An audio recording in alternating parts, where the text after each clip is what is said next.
So we've got a new video up over at thomhartmann.com for people who support our program, and there's a really troubling concatenation of events, events, that are happening in the United States right now. We created these concentration camps for refugees seeking asylum. This was Stephen Miller's big project.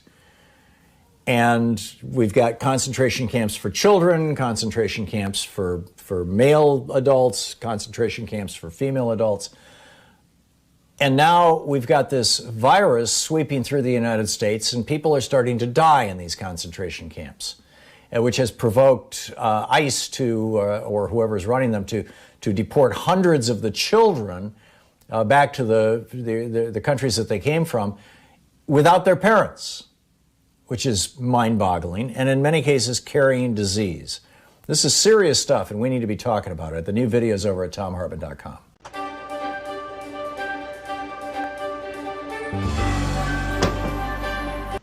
Today's book in our book club is The Hidden History of the War on Voting, Who Stole Your Vote and How to Get It Back, by this guy, Thom Hartmann. This is from chapter 1, or from the introduction, actually. In 2016, 6% of Americans who were eligible to vote nominated Donald Trump as the GOP's presidential candidate. It was 8% for Hillary Clinton on the Democratic side. Trump went on to be elected president by 26% of eligible voters. The modern American oligarchs have largely stayed in power using three simple elements: explicit and overt racism, massive disinformation campaigns, and voter suppression. No ideas, no push for better schools, hospitals, airports, roads, or bridges, or reform of our health, energy, or financial systems. No promise of more and better jobs. None of these staples of past presidential campaigns can be found in pretty much any Republican advertising today. Instead, the public Republican message is all about race, or the subset of race, religion. Muslim stands in for brown Arab in GOP speak, and immigration, aka brown people from south of our border, and socialism. Meanwhile, Republican secretaries of state across the nation are vigorously purging voters from the rolls.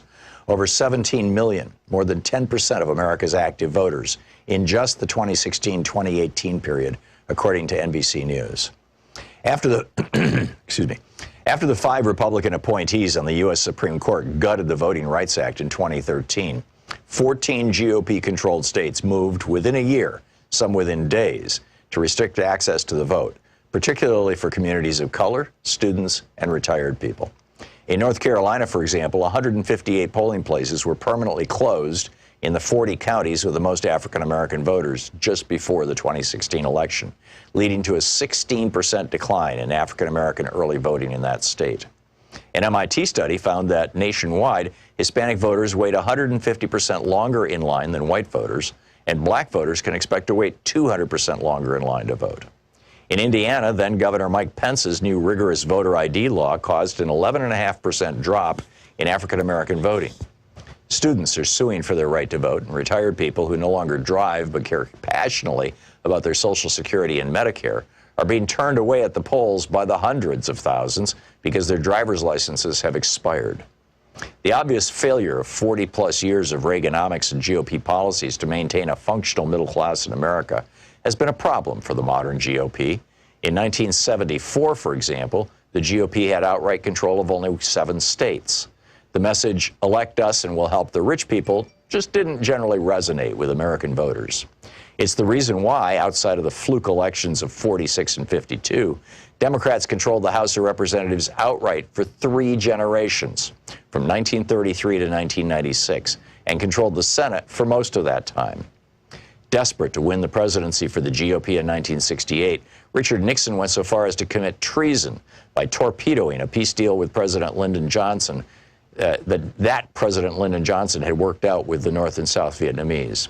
According to Abul Hassan Bani Sadr, then president of Iran, Ronald Reagan did the same thing by cutting a deal with Iran whereby they would hold on to the U.S. embassy hostages until after the 1980 presidential election, torpedoing Jimmy Carter's chances of re-election. But in 2000, the GOP changed tactics.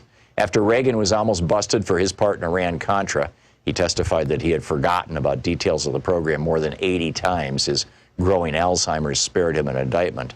They realized that getting busted for treason wasn't worth the risk. They needed a plan B. and it was deliciously simple. If most voters don't like what you're selling, then just don't let them vote. Paul Weyrich promoted this idea back in 1980 when he was campaigning for Reagan after co-founding the Heritage Foundation. And indeed, many Republican luminaries, such as William Rehnquist, who went from serving the GOP by standing in polling places and intimidating Hispanic and Native American voters in the 1960s, to becoming Chief Justice of the Supreme Court, rose up through the ranks by participating in Republican-run voter intimidation schemes. Voter suppression became the foundational go-to tactic for the GOP in 2000. Although the GOP attacked Democratic presidential nominee Al Gore with smear and innuendo, ridiculing him for helping write the legislation that created the modern internet, for example, the main thing that got George W. Bush into the White House was voter suppression. His brother, Florida Governor Jeb Bush, and Bush's Secretary of State, Katherine Harris, threw somewhere between 20,000 and 90,000 African-American voters off the rolls. They were able to get the vote close enough. The 5 Republican appointees to the Supreme Court functionally awarded Bush the presidency. The BBC covered this in 2001 in 2 major investigative reports that were seen all over the world, except on any American media. By 2016, the Republican Party had fine-tuned its voter suppression and intimidation systems to the point that they ran like well-oiled machines in nearly 30 states.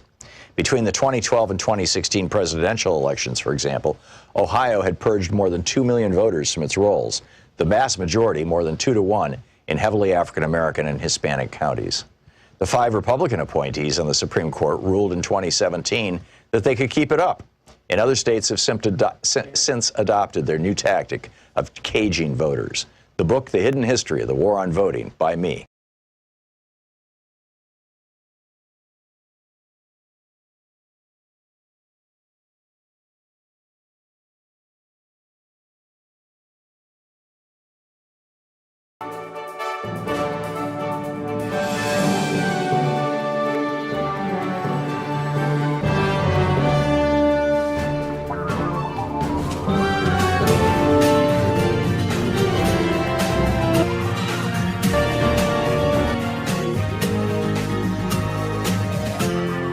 This is the Thom Hartmann Program.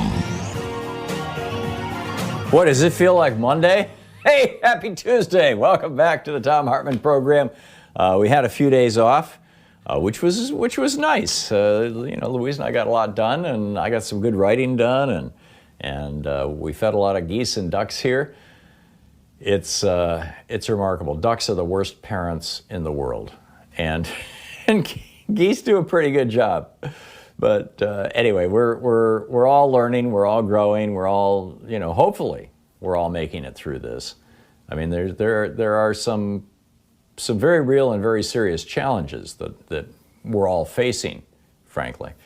But as we're watching the how about that?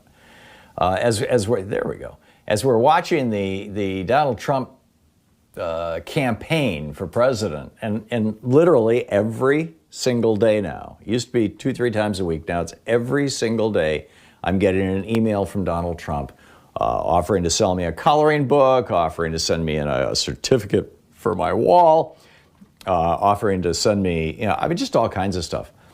And one of the things I'm noticing is that while they all look the same, like they've all got the same Trump-Pence logo and all this kind of stuff, that actually there's a bunch of different groups that are sending them. I mean, one is from a super PAC, one is from a merchandise company. Now, these are all apparently groups that are owned by or managed by Donald Trump or to the benefit of the Trump and the Trump families. But only a few of them are actually raising money for the campaign, as far as I can tell. It's fascinating. But I think more broadly, the contours of Donald Trump's reelection strategy are finally coming into view. And as we're about to hit 100,000 dead Americans in all probability today, he's doubling down. He's basically saying 100,000 dead, hey, we could go for 1 million dead. I mean, functionally, it appears that his strategy is, the old Hancock strategy from the UK. Boris Johnson's former health minister, or current former health minister, Matthew Hancock, if I'm remembering his name correctly, was herd immunity. Let's get enough people infected that we've got herd immunity. Now, this was also Sweden's idea, and they thought, okay, cool, we'll get, because herd immunity is, between 50 and 70% of the population has it, and what that means is, or has had it, is immune to it, and what that means is that, a few people can get sick here and there, but, they're going to bounce up against people who are already immune, so it's not going to keep spreading, right? That's the whole theory. And then Sweden did some pretty good antibody testing recently. The original antibody testing was not so good because there's 3 different proteins that it was looking at, and 2 of those proteins are shared by regular common cold viruses, what's called the HCOV number 43 and number 2, which are the 2 primary human cold viruses, just common cold that are floating around. They have 2 of the 3 same proteins in them that the COVID does, because they're all the coronavirus family. But COVID has this third, this spike protein that locks into the angiotensin receptor sites, and which is unique from the common cold. But because they weren't just testing for that, they were thinking that they had 30-40% of the country with antibodies. Well, then they got the more sophisticated test, and we're starting to see this here in the United States as well. There were some places that were using these old tests, these commercial tests that the FDA did not approve, that were sold by the millions. I mean, the CDC is combining those dysfunctional test numbers with the real test numbers to give Trump his millions and millions of tests. But in any case, that's kind of a digression. But, the bottom line is that when Sweden actually tested, they found that after 6 months of just basically saying, okay, we're going to shut the high schools and the colleges, and we're going to close things like theaters and, no big gatherings, and we encourage people to social distance, but no laws. Now, in Sweden, people generally do what the government says because the government is very responsive to them. The government is Sweden, right? I mean, people trust their government. And so there was a lot of social distancing, but still what they found is that only 7% of their population has herd immunity. And they have the highest death rate in Scandinavia massively, and one of the highest death rates in the world. And so the Swedes are sitting around going, whoa, maybe this wasn't such a good idea. But with Trump, he's still running on this old, Hancock, Tors Tager, or whatever the guy's name is in Sweden, the economist. He's still running on their idea of herd immunity, as far as I can tell. He wants to get as many people infected as possible in the red states so that by November they will have herd immunity and they can go vote. Yeah, some of their grandparents may have died, but, we're talking about, generally speaking, healthy white people here. And, all the news reports are saying, hey, it's black people who are dying 3 to 1 against white people. And it's old people who are dying, like, more than half, more than a third in most states, more than half in some states, really old people. And so, I'm a 40-year-old white guy who's a Trump voter, and I'm not old and I'm not black, and so why do I care? And if you watch the news coverage over the weekend, you saw a lot of that, where they were going to these places that were packed with people and sticking microphones in their faces and saying, why aren't you wearing a mask? What do you think? And one guy says, well, I'm not wearing a mask because I'm not afraid. Well, it's not about being afraid. It's about infecting your friends and family. Another guy says, I'm not wearing a mask because the president isn't wearing a mask. If he doesn't care, why should I care? So, this is basically the story, and he's counting on Democrats and other well-informed voters to try to avoid getting sick, thus staying sheltered in place for another 5, 6, 7 months until November, and to continue believing that masks and social distancing are vital, so they'll be reluctant to go to the polls this November. And that perfectly explains why Trump went nuts when Gavin Newsom in California mailed absentee ballot applications to everybody in the state. The RNC sued him for that. And why Governor Gretchen Whitmer, and the Democratic governor of Michigan, when she sent out 7.7 ballot applications to everybody in the state, Trump started trashing her and saying, oh, this is going to be election fraud, right? But there is a downside. There is a danger to his strategy. And therefore, what he's doing right here is he's placing a very, very high stakes bet. And my question to you is, do you think he's going to win this bet or not? And his bet is that if the red states and the swing states can get past that infection peak this summer and early fall, particularly among, maskless followers of Fox and right-wing hate radio, he may end up with a good turnout for the election. On the other hand, as the death rates rise in these states, if some of these governors can't help him hide the statistics, we know of 5 governors right now that are hiding statistics, but, hey, he's got 20 red states, right, or more. If those governors can't help him hide the statistics and the news media begins to show what's going on, Trump will be seen as Herbert Hoover, a doddering, ineffectual, didn't get anything done guy during a serious crisis. And Americans don't vote for ineffectual leaders. So we'll see. But I mean, the fact that he's demanding that the RNC, the Republican convention, be held in North Carolina with people packed shoulder to shoulder to the rafters proves that he's committed to this herd immunity strategy. Now, here's the problem. If this thing has a fatality rate of 1%, and if he can infect half of Americans who are Republicans, half of Americans, that's 160 million Americans roughly, half of them is 80,000, 80 million. If he can infect 80 million people at a 1% infection rate, you're talking about 800,000 dead people. At a 2% infection rate, you're talking about 1.6 million dead people.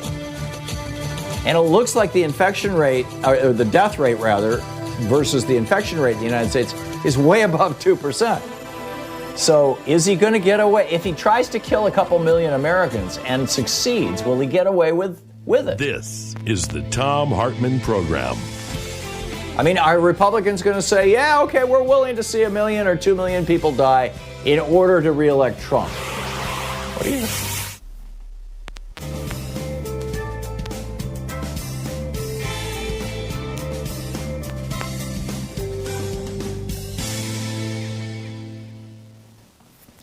And welcome back.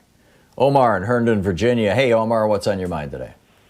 Tom, good day to you, sir, and I hope you well and your teammate all well. Tom, someone got so far, so good. Good. Tom, someone got to explain to Joe Biden that public option is not Medicare for all. So I don't know whether it's a slip up or not, but he gotta understand that it's not Medicare for all. And I have done my research basically on all the possible VP candidates, Tom, and Elizabeth Warren is it. She is the perfect candidate. And I have done my research on a lot of different candidates, but I think Elizabeth Warren is it. I mean, we have an opportunity to knock the wall down of patriarchy. It's literally in our hand to do that, and Elizabeth Warren is the best candidate for a VP position. I agree with you on that, Omar. But and I think Kamala Harris and Stacey Abrams are very, very strong candidates. Stacey Abrams is every bit as progressive as Elizabeth Warren. I have some concerns about her not having run in a national race, but as far as I can tell, she's squeaky clean, and Kemp threw everything he had against her. So I think she's in good shape. Kamala Harris, not so progressive, but hope springs eternal. Joe Biden isn't so progressive, but the fact of the matter is, Omar, that Joe Biden campaigned on basically, Pete Buttigieg's Medicare for anybody who wants it. And of course, what that does, it's just like school choice, right? What it does is it ghettoizes the public product.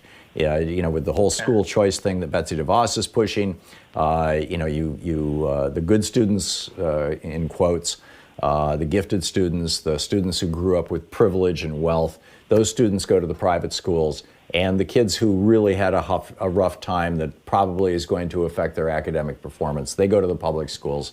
And things just get worse and worse and worse in the public sector and better and better and better in the private sector. And that's what Betsy DeVos is trying to do nationwide right now. And is right up front about it, by the way. And that's what a Medicare for everybody who wants it will do. The sick people will go on Medicare because it's cheap and it can't raise the prices and things.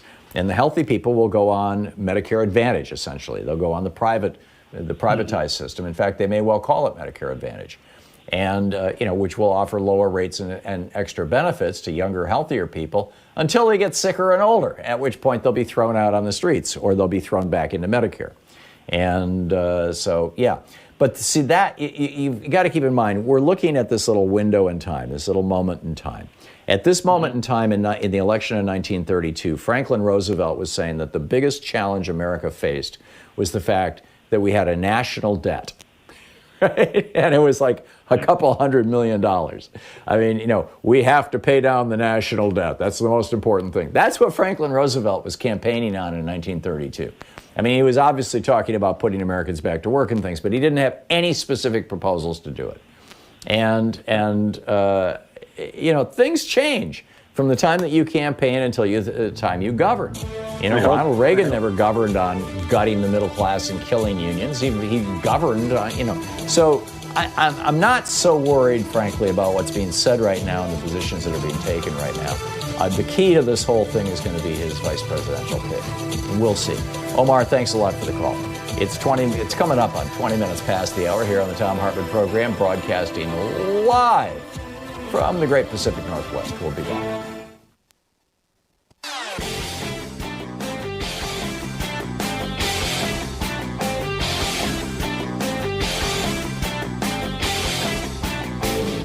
So we've got a new video up over at thomhartmann.com for people who support our program, and there's a really troubling concatenation of events that are happening in the United States right now. We created these concentration camps for refugees seeking asylum. This was Stephen Miller's big project.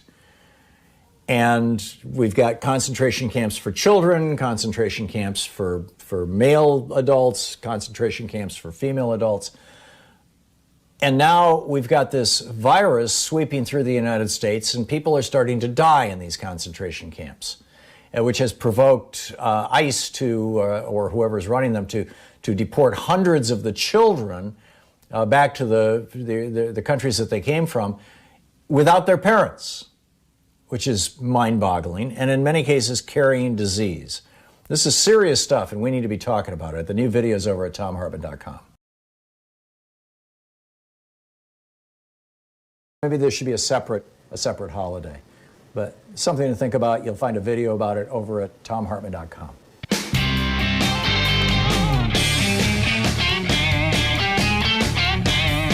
Welcome back. Thom Hartmann here with you. I want to add to this riff, essentially, and to this question. The question, my basic question is, will Americans risk death to vote Trump out of office? And frankly, I think even if he can frame this the way he's trying to, the experience of Wisconsin a few weeks ago indicates that Americans are willing to risk death, because a number of Wisconsinites got sick with COVID as a result of voting for, in this case, it was voting for a progressive for the Supreme Court and other elections, but basically Democratic voters.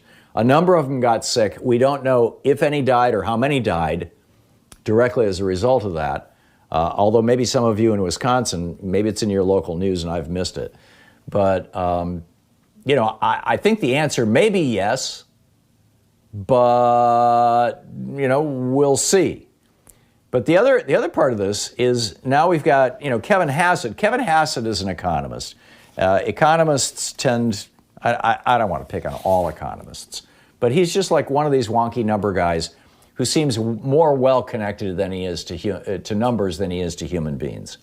And he came out this weekend, he was talking with Dana Bash over on CNN, and he said, our capital stock hasn't been destroyed. In other words, the factories of America are still working, and the wealth of America is still in the banks because the Fed has been backstopping it.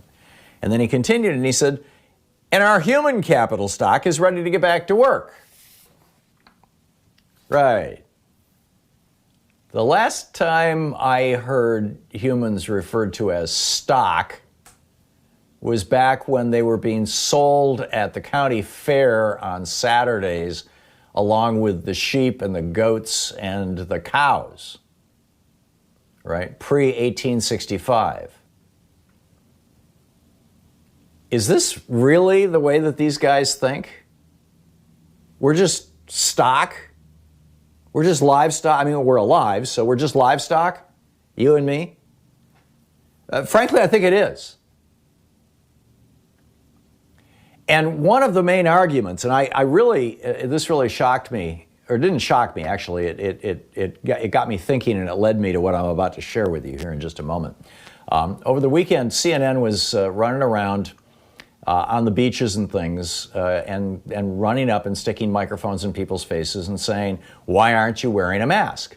And I shared one of the stories with you earlier from this one particular guy on the beach. He said, why aren't you wearing a mask? Your family is all around you. You probably have extended family and friends. Why don't you wear a mask? And he said, well, the fatality rate's really low and this isn't such a serious disease. And so, I'm not so worried about it. And then the reporter says, but the mask isn't to protect you. In fact, masks only provide maybe about a 25% protection from people who are blowing viruses at you. The mask is to prevent you from infecting others. They provide like a 80-90% block of all the particles that you're expelling if you happen to have the virus, not know it. And the guy was like, oh yeah, I guess I knew that, and but still I don't care. Bottom line. So one of the stories, one of the larger stories from this is that 30,000 people a year die from the flu.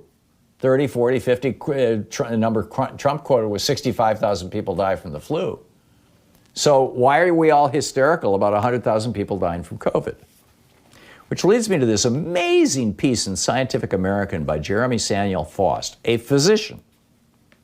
He said, in 4 years of emergency medicine residency and over 3.5 years as an attending physician, I have never seen anyone die from the flu.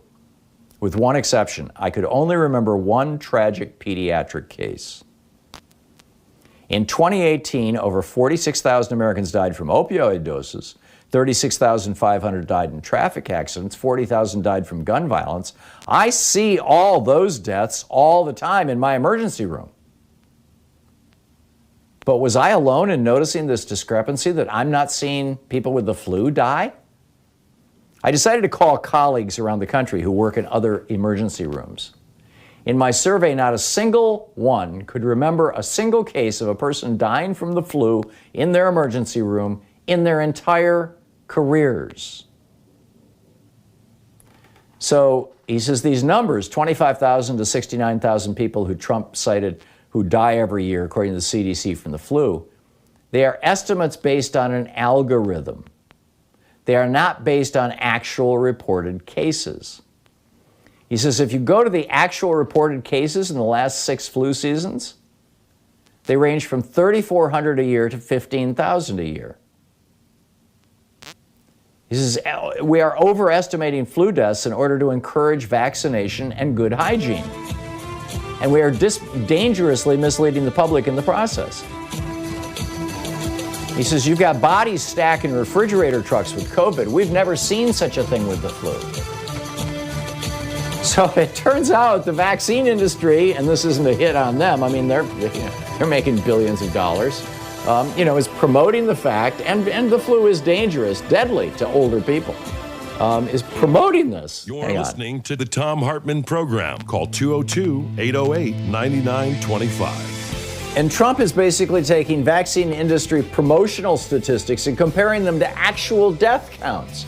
It's apples to bananas.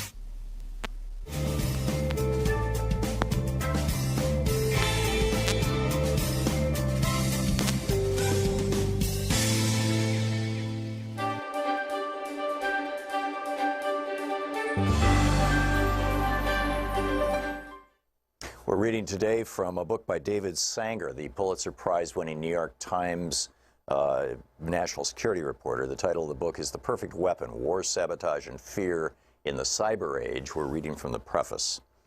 A year into Donald J. Trump's presidency, his defense secretary, Jim Mattis, sent the new commander-in-chief a startling recommendation.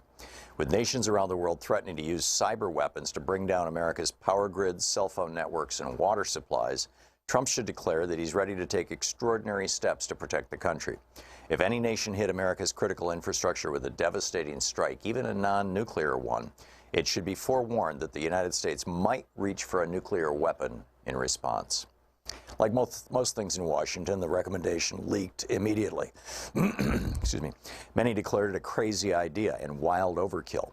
While nations had turned their cyber weapons against each other dozens of times in recent years, no attack had yet proven to cost a human life, at least directly.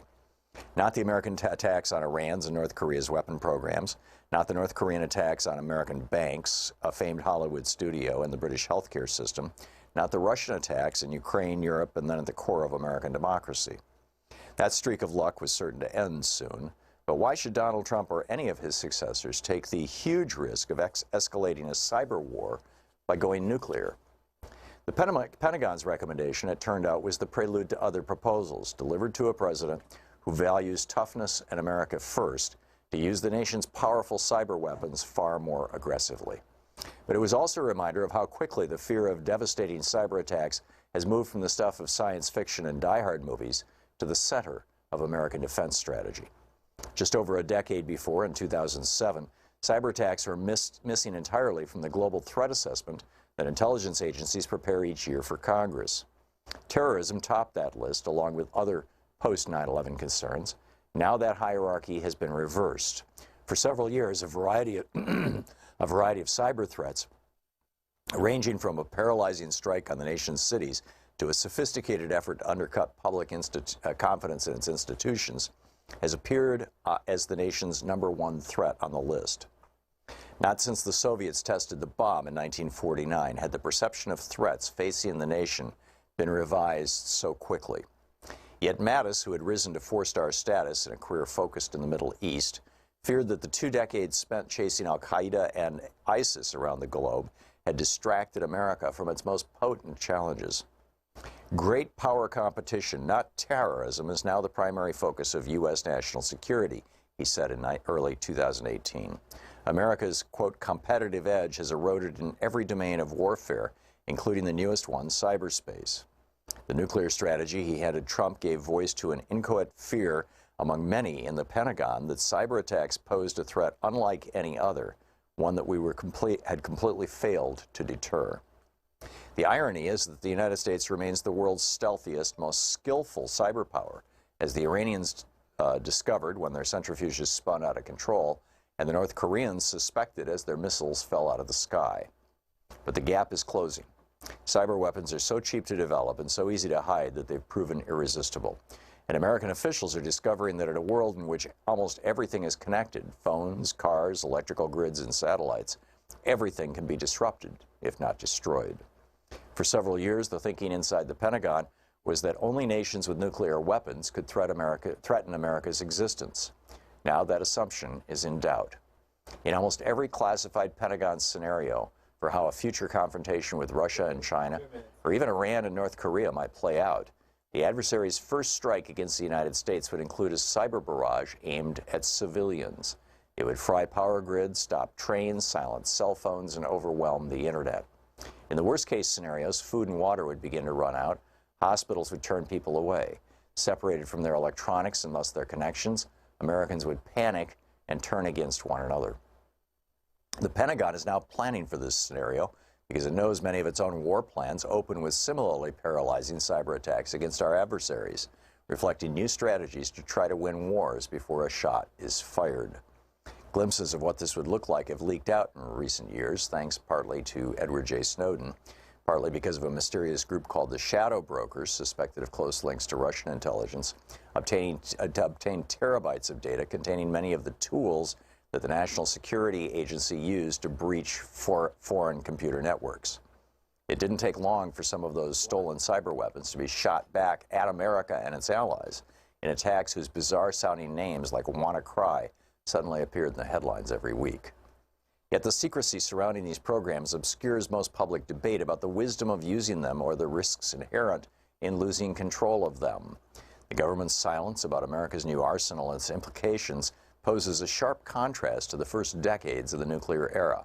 The horrific scenes of destruction at Hiroshima and Nagasaki not only seared the national psyche, but made America's destructive capabilities, and soon Russia's and China's, obvious and undeniable. Yet even while the government kept the details classified, how to build atomic weapons, where they are stored, and who has the authority to order their launch, America engaged in a decades-long political debate about when to threaten to use the bomb and whether to ban it. The book, The Perfect Weapon by David E. Sanger.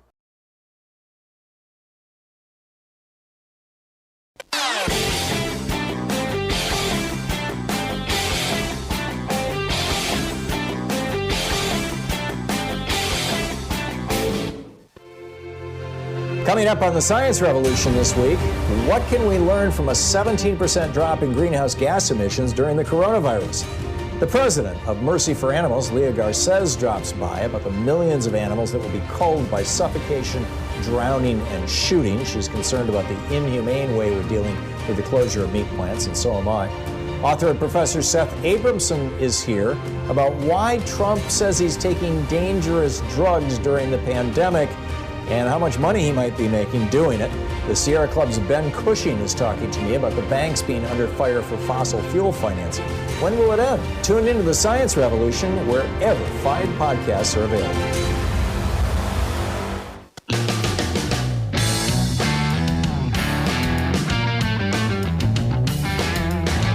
Amazing. I'm looking, we posted the rant that I just shared with you essentially at the beginning of the hour. I write up a kind of a version of it, knowing what I'm going to say. And we post it on Facebook, and it gets posted over on buzzflash.com, Mark Harlan's website, every morning before we go on the air. And people can comment on it. And I'm looking at the Facebook comments here, basically the question, will Americans risk death to vote Trump out of office? And, one guy, I would if it was necessary. I voted by mail from the time I served in the Navy until in the Navy in 94 until now. Most of the military votes by mail. That's from Mark Beals. Ann Woodward says, I would crawl to the polls to vote that sewer rat out of office.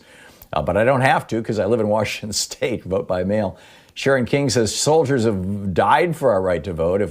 If our in-person votes can lead to or cause deaths, we are joining those soldiers to continue the fight for democracy and freedom. Rita Beck says, yes, it may save this country, but I would rather vote by mail, but I will vote. I am tired of that filthy-mouthed braggart. Renee Kimball says, so grateful you've tied everything together. I felt strongly there was a method to this madness, and now it all makes sense. Encouraging the company to open, churches, parks, industry to open, exposing all those thousands of people to possible infection and death. Now I understand his game plan. Sadly, there are many who have bought into this completely. He is a nightmare. And it goes on like that. I mean, 100 comments or thereabouts. And I think people are saying, yeah, if I have to vote in a pandemic and I risk getting the virus and even dying, think of the literally hundreds of thousands, perhaps millions of Americans, or well over a million anyway, who have died before me in order to give me this right to vote. And Donald Trump is trying to organize things to take it away. Spot on. Tim in Aloha, Oregon. Hey, Tim, what's up? Yeah, your question about whether his current political strategy is going to work or not, it's already working. What a lot of people don't realize is he's got another 6 months in office. You've got Barr and McConnell manipulating the legal and political system, so he's basically got a free reign to go down the road wherever he wants to. Every day the guy opens his mouth, he's either directly jeopardizing people's lives or actually killing people. So, where do we go from there? The only thing worse is that if he had Sarah Palin as vice president, I think that'd make it. Well, there's I don't recall where I read it. It might have been Politico, but it was one of the kind of commentary places this weekend, suggesting that Sarah Palin, that candidate that Nicole Wallace and Steve Schmidt brought to you and me, and actually was William Kristol's suggestion to John McCain. William Kristol went up to Canada, met her, or Alaska rather, met her, was so impressed, told John McCain, pick this woman. So those three people, Nicole Wallace, Steve Schmidt, and William Kristol, were responsible for Sarah Palin and helped and nurtured and brought her into prominence. And then Sarah Palin was the prototype for Donald Trump. And Sarah Palin was the beginning of what we would now call the Trumpification of the Republican Party. I would call it the Cokeification. She was the Coke candidate, as it were. And so, yeah, I'm with you. Tim, I think so. Thank you very much for the call. It's good to hear from you. Jerry in San Francisco. Hey, Jerry, what's on your mind today? Hey, I think you caught a nerve here, Tom, with what you ranted about. I think I would love to know some of the names of the people who stood out and put their lives on the line in Wisconsin to vote. And I'd suggest if we make it on the other side of Trump, we should have statues commemorating the people who put their lives already on the line for voting, like down in Mississippi and Alabama in the 60s and late 50s, as well as the brave people in Wisconsin who voted too. Yeah. So, in other words, because in the South, if you're black, voting is a risk not unlike joining the military, or at least historically it was.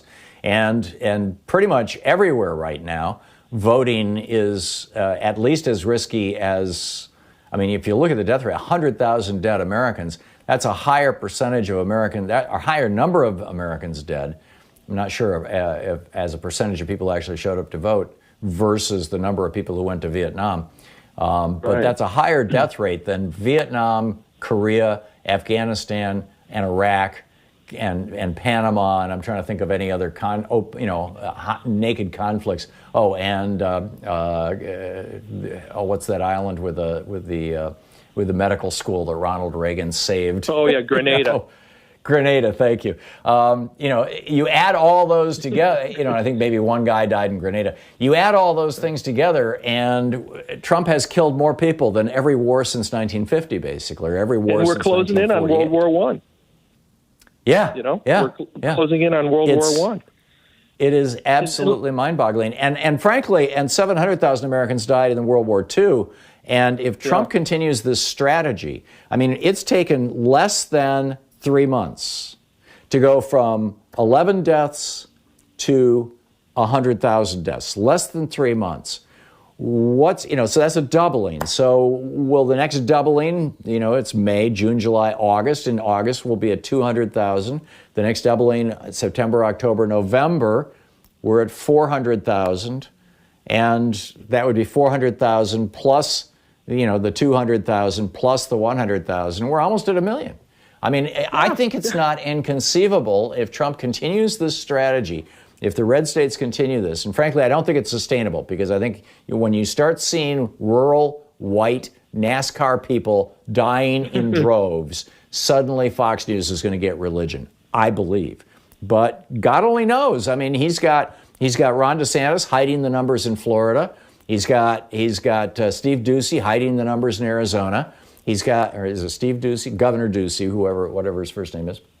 He's got the governor of Nebraska. He's got the governor of Iowa. He's got the governor of South Dakota. He's got a whole bunch of governors now, Greg Abbott in Texas, explicitly hiding or confusing or obfuscating the data, so it's hard to know how many people are dying. And the thing that he's depending on right now, there was this fascinating survey last week that found roughly a third of Hispanics surveyed in the United States. This was a nationwide telephone survey, but about a third of Hispanics surveyed know somebody or know of somebody who died from COVID.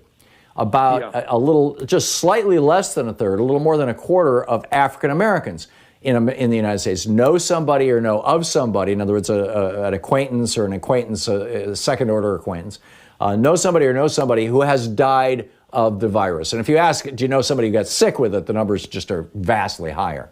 Among white people, that number is around 5%.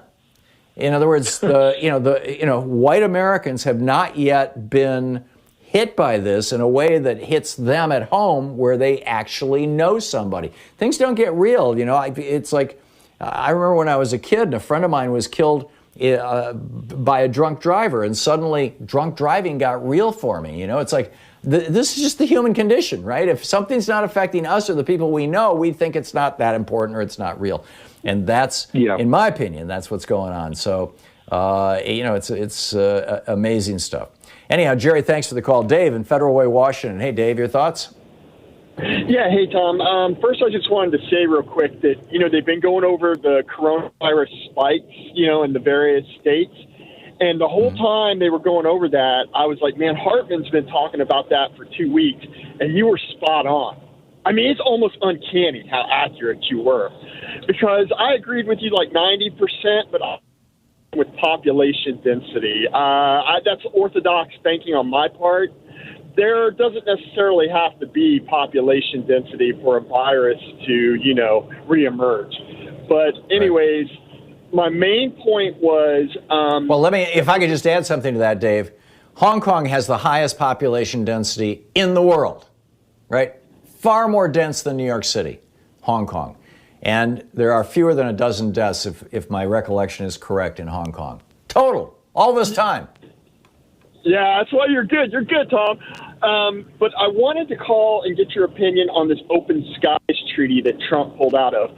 Now, if you look at it just, again, in an orthodox manner, people are going to say, oh, that was to prevent early warning mistakes between nuclear powers. Right. But listen to what the State Department put out. They said that Russia was violating it by flying platforms overhead that could hack into our critical infrastructure. Now, hacking is a loaded word. All right. Now, if you couple that with or combine it with what Russia did in messing with the election in Sudan, okay, with the Transitional Military Council, and you look at what they're doing in Brazil, I believe that Russia is going to supersize to try to get Donald Trump reelected. Oh, I think they already are. 80% of the activity that is promoting coronavirus BS that is being believed, I mean, we're talking hundreds of millions of exposures, is coming from bots. That's fairly well documented. The question is just, whose bots are they? Are they Russian or Chinese? You're Dave, listening thanks. to Thom Hartmann. Visit ThomHartmann.com for audio and video archives. Or to go back to Seth Abramson's last book, are they Israeli? Are they Saudi? Are they Emirati? I mean, there's a bunch of countries that have been throwing bots at us ever since 2016.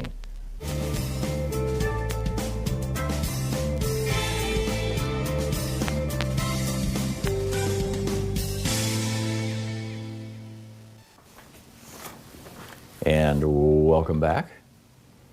Let's see here. Amy, listening to KPFK in Los Angeles. Hey, Amy, what's on your mind today? Yes, Tom, thank you very much. I want to commend you for more than a month ago, you made a very good connection between the dictator Erdogan of Turkey and Trump. And lately, as of a week ago, Mr. Trump announced in his country that coronavirus is, he blames coronavirus on the minorities of the country, including Armenians and Greeks and other minorities. We're not surprised because Erdogan said this? Trump has got interest in Istanbul because he owns hotels over there, and this is kind of a person that he admires. And look at what he's announcing, and look what he's doing right now in his country of Turkey. I would like to have your comment about that.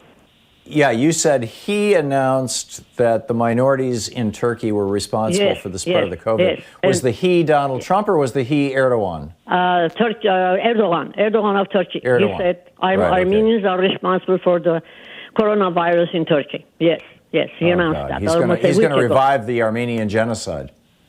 Exactly, and during the month of April 24th, that we were commemorating 105th anniversary of Armenian genocide, he made sure to contact Trump to tell him, don't mention that word in your address. Right. Yes. Right. Yeah, and he basically owns Trump because he's got millions and millions of dollars worth of Trump properties there in Turkey that Trump is very concerned about. It's just, this is the most corrupt president in the history of the United States. He's the most incompetent president in the history of the United States, and he's the most un-American president in the history of the United States. He's the least committed to America's national interests and the most committed to the interests of other countries abroad when those countries coincide with his personal interests. Amy, thanks for that. Thanks for sharing that. I appreciate the call. Lillian in Cottonwood, California. Hey, Lillian, what's up? Well, hi, Tom. How are you doing? Thanks for taking my call. Hey, I'm fine. I have a question on the technology, the changes in technology, with Facebook and everything. Before Reagan, I think it was called the Fairness Doctrine.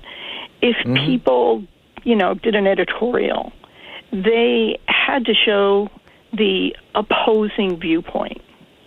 Everybody was kind of on the same page. Everybody watched television. Now, it's individualized content. And how do you deal with that? How do the Democrats deal with that? Because, if you put in something like Epic Times, which is like the Falun Gong sort of thing, where a lot of the, conspiracy theories are coming from, that it was from a lab, the coronavirus was from a lab in China and all that stuff. Right. Since there's such individualized content for people, how do Democrats deal with that? How do they... At a certain level, Democrats have to accept, Lillian, that the world has bifurcated, or maybe trifurcated, that there are people who live in media silos, media bubbles, and you're not going to change that, and you're not going to get them out of it. And so what we need to be doing is building essentially our own media silos, but hopefully ones that have more integrity and tell the truth, and expand them and make more people aware of them, And that's why I constantly am telling people at the end of this show, let your friends know about Free Speech TV. Let them know about however you're listening to this show.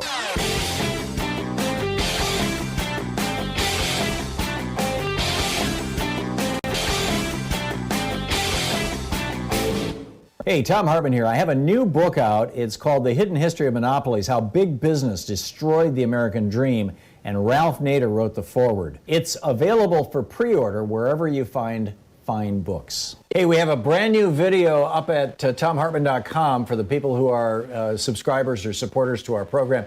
And this one's about national health insurance and why and how we really need a single-payer national health care system, whether you call it Medicare for all, or you call it single-payer, or you call it whatever. Medicare for all, it has a lot of appeal because, generally speaking, Medicare is positively viewed. That's what they call it in Canada. It's called Medicare. And, which makes sense, care for people using medicine. We would save at least $150 billion a year just on billing. You've got hospitals in the United States that have entire floors devoted to billing. Hospitals in Canada have one desk with, one or two people sitting at that desk, handling the billing. It's just crazy. And people would get better care. They get more comprehensive care. Our entire nation gets healthier. And there's a whole bunch of essentially bullet points to build this argument for Medicare for all over at thomhartmann.com. You can check it out right now. Welcome back. Thom Hartmann here with you, and Anthony in Detroit, Michigan. Hey, Anthony, what's up? Hey, Tom.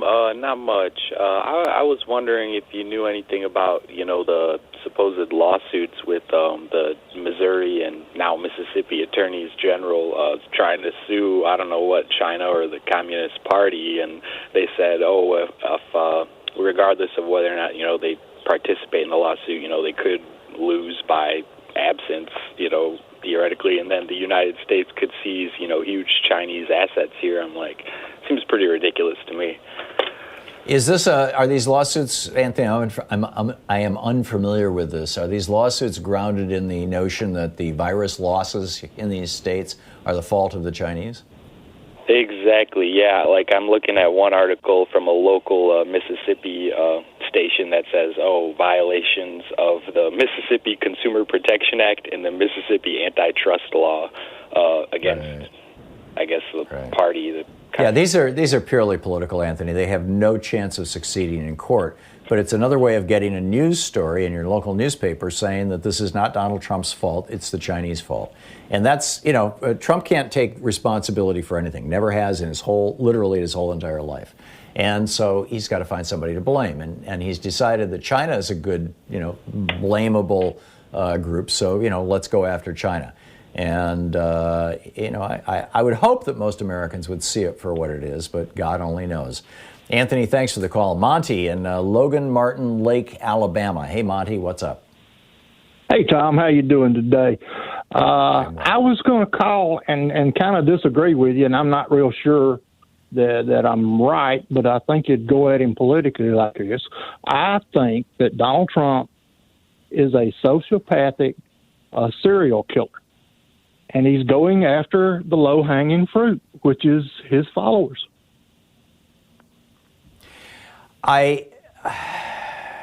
Let me modify that slightly.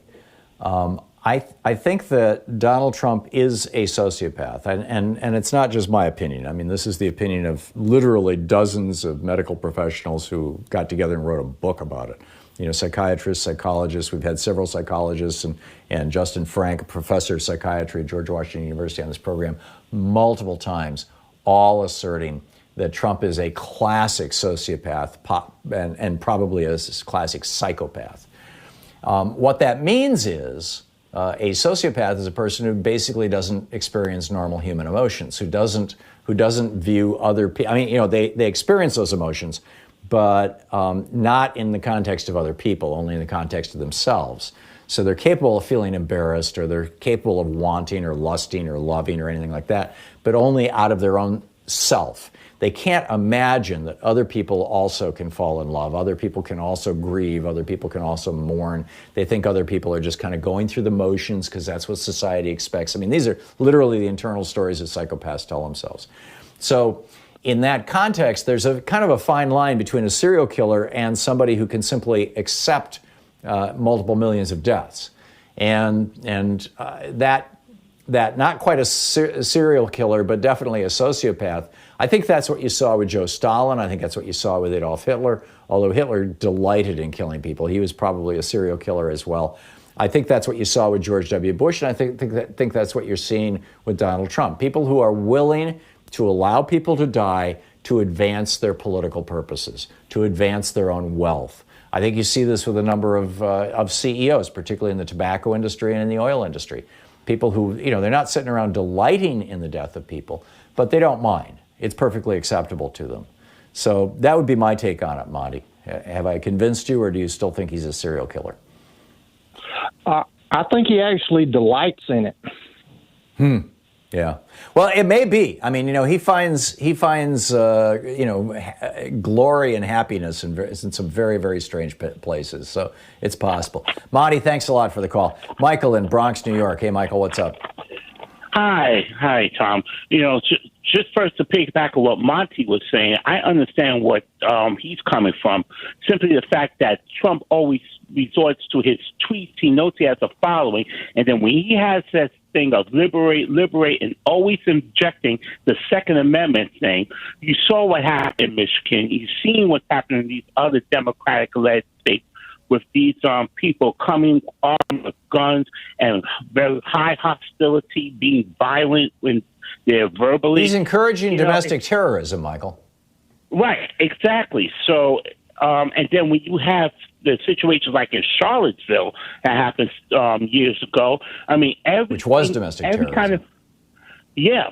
But the thing is that it's always some kind of catastrophe going on after Trump turns around and incites these people. Now, going to what I was calling about, that I find it absolutely despicable and very troubling when these people, these GOPs that are praising Trump for and saying that he's doing a great job in this pandemic and this coronavirus after 100,000 people are coming dead, but yet they're the same ones that blasted Obama and Hillary Clinton and saying 4 dead Americans, Benghazi. So you're blasting the Democrats for something you called for the 4 dead Americans, but you're praising Trump for his job and his criminal negligence is leading to $100,000. Makes no sense. Yeah, it's absolutely well said, Michael. Thanks. You're listening to Thom Hartmann.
So we've got a new video up for regular supporters of our program over at ThomHartmann.com, and this is about just a totally bizarre story about these three guys with no VA experience, not even veterans, who are all big shots down at Mar-a-Lago, that Donald Trump has put in charge of the Veterans Administration functionally.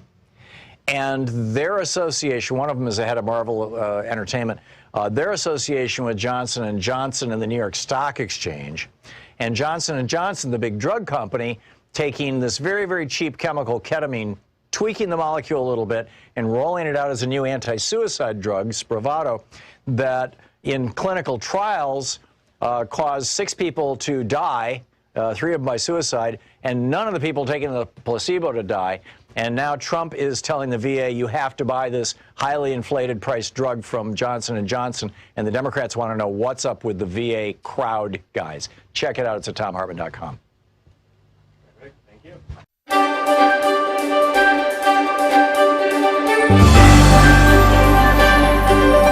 Our book today is The 31-Day Food Revolution, Heal Your Body, Feel Great, and Transform Your World by Ocean Robbins, with a foreword by Joel Furman, MD.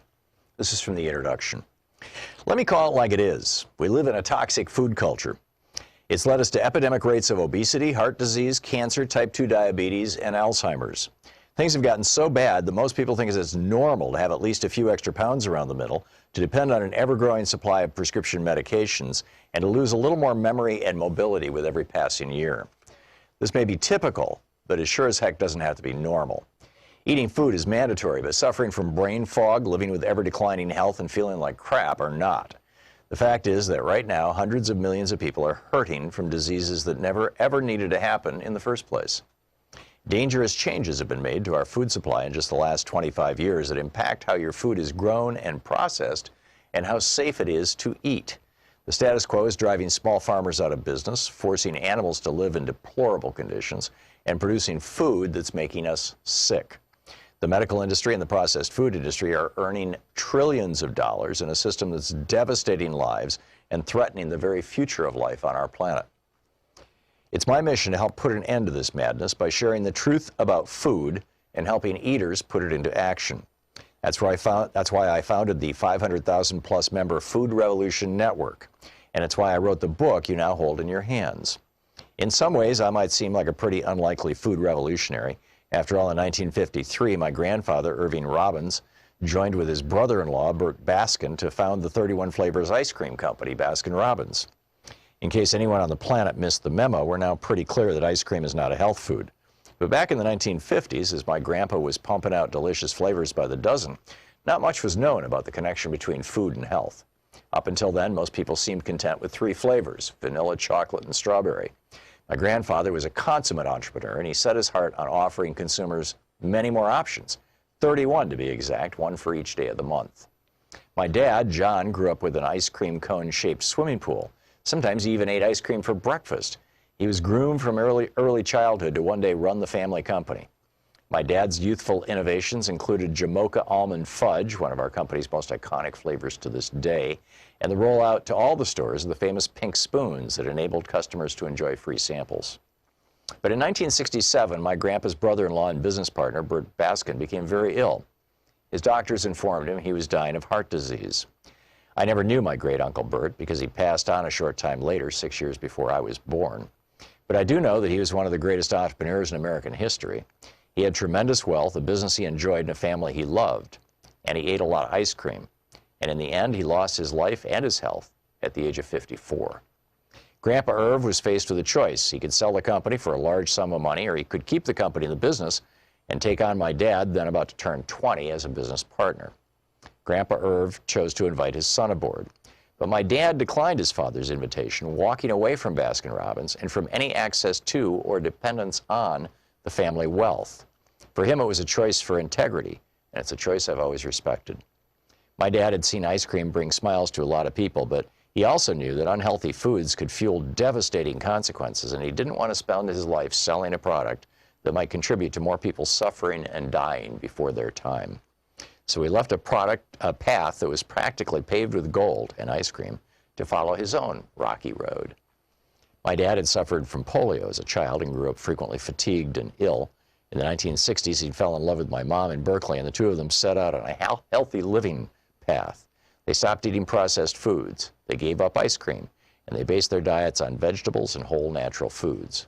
As my dad's health and energy returned, he and my mom moved to a remote little island off the coast of British Columbia, Canada, where they built a one-room log cabin, grew most of their own food, practiced yoga and meditation for several hours a day, and named their kid Ocean. They say that they almost named me Kale. I'm glad they took the more conservative route on this one. In any case, we did eat a lot of kale, along with cabbage, carrots, onions, broccoli, turnips, Swiss chard, and many other vegetables that my parents grew, plus brown rice, sprouts, buckwheat, and beans. For a treat, once in a blue moon, we'd have a few drops of organic blackstrap molasses. I think we went through about a bottle a year. Though my childhood diet was Spartan and my family lived on very little money, I grew up feeling rich in health. I became an accomplished distance runner, completing my first marathon at the age of 10. My dad went on to study the impact of food choices and to share what he was learning. His landmark bestsellers, including Diet for a New America, inspired millions of people and helped to galvanize the modern health food movement. The media was tickled by the notion of a would-be ice cream heir becoming a healthy eating spokesperson and called him the rebel without a cone and the prophet of nonprofit. Tens of thousands of people wrote my dad letters, often by hand, sharing how his work had changed, sometimes even saved their lives. One of the lives his work impacted, as fate would have it, was that of my own grandpa Irv. Now, my grandpa had been pretty mad when my dad walked away from the ice cream company. He and my dad went years without speaking. But then something remarkable happened. In 1989, Grandpa Irv, then in his early 70s, was suffering from diabetes, heart disease, and weight problems. He'd always eaten the modern diet with a double scoop of ice cream on top. His cardiologist told him he didn't have long to live unless he changed his diet. And then the good doctor handed him a copy of my dad's book, the book 31-Day Food Revolution by Ocean Robbins.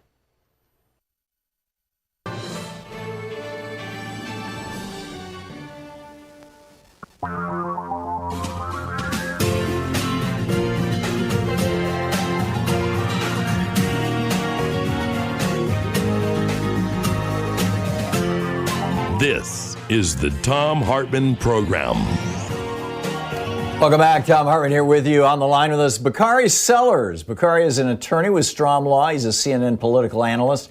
And he has a new, and previously he was a member of the South Carolina House of Representatives, 2006 to 2014. He was the Democratic nominee for lieutenant governor in South Carolina in 2014. He has a new book out. It's titled My Vanishing Country, a memoir by Bakari Sellers. And it's a remarkable story. Bakari, welcome to the program. First, thank you for having me. It's an honor to be here, and I've admired you from afar for a long period of time. So thank you for being gracious enough to allow me to use your platform today. Well, thank you. It's very considerate. Tell us about Denmark. Denmark is where I'm from. It's 3 stoplights and a blinking light. It's filled with amazing people, good souls. One of the reasons that my book is entitled My Vanishing Country is, Denmark used to be like the rest of the rural South, a place where you had a great deal of upward economic mobility, especially for people of color. You had railroad tracks. If I can interrupt real quickly, just for people who might be horribly confused right now, we're talking about the city of Denmark, South Carolina, South Carolina, not the country. Yes. Go ahead. Yes, trust me, that's a bar trick that I pull out sometimes when people ask me where I'm from. I say Denmark and just watch the stairs. But like most of the poor rural South, where you had railroad tracks that go east, west, north, and south, where you have textile mills, etc. What once had a bubbling small businesses and an economy is now vanishing before our eyes. And in My Vanishing Country, what I wanted to do was give a voice to not just the voiceless, but the forgotten working class and forgotten parts of Black America in particular. When we talk about rural in this country, or when we say working class in this country, most times people just consider that to be white, and I tried to throw that on its head and uplift many of these voices which go ignored. Yeah, in the past few weeks, and we have seen a woman murdered for sleeping while Black. We've seen a man murdered for jogging while Black. Most recently, now a young Black man suffocated to death by a white police officer with his knee on his neck. as he's saying, "I can't breathe." I mean, this is just the deja vu all over again. Can we?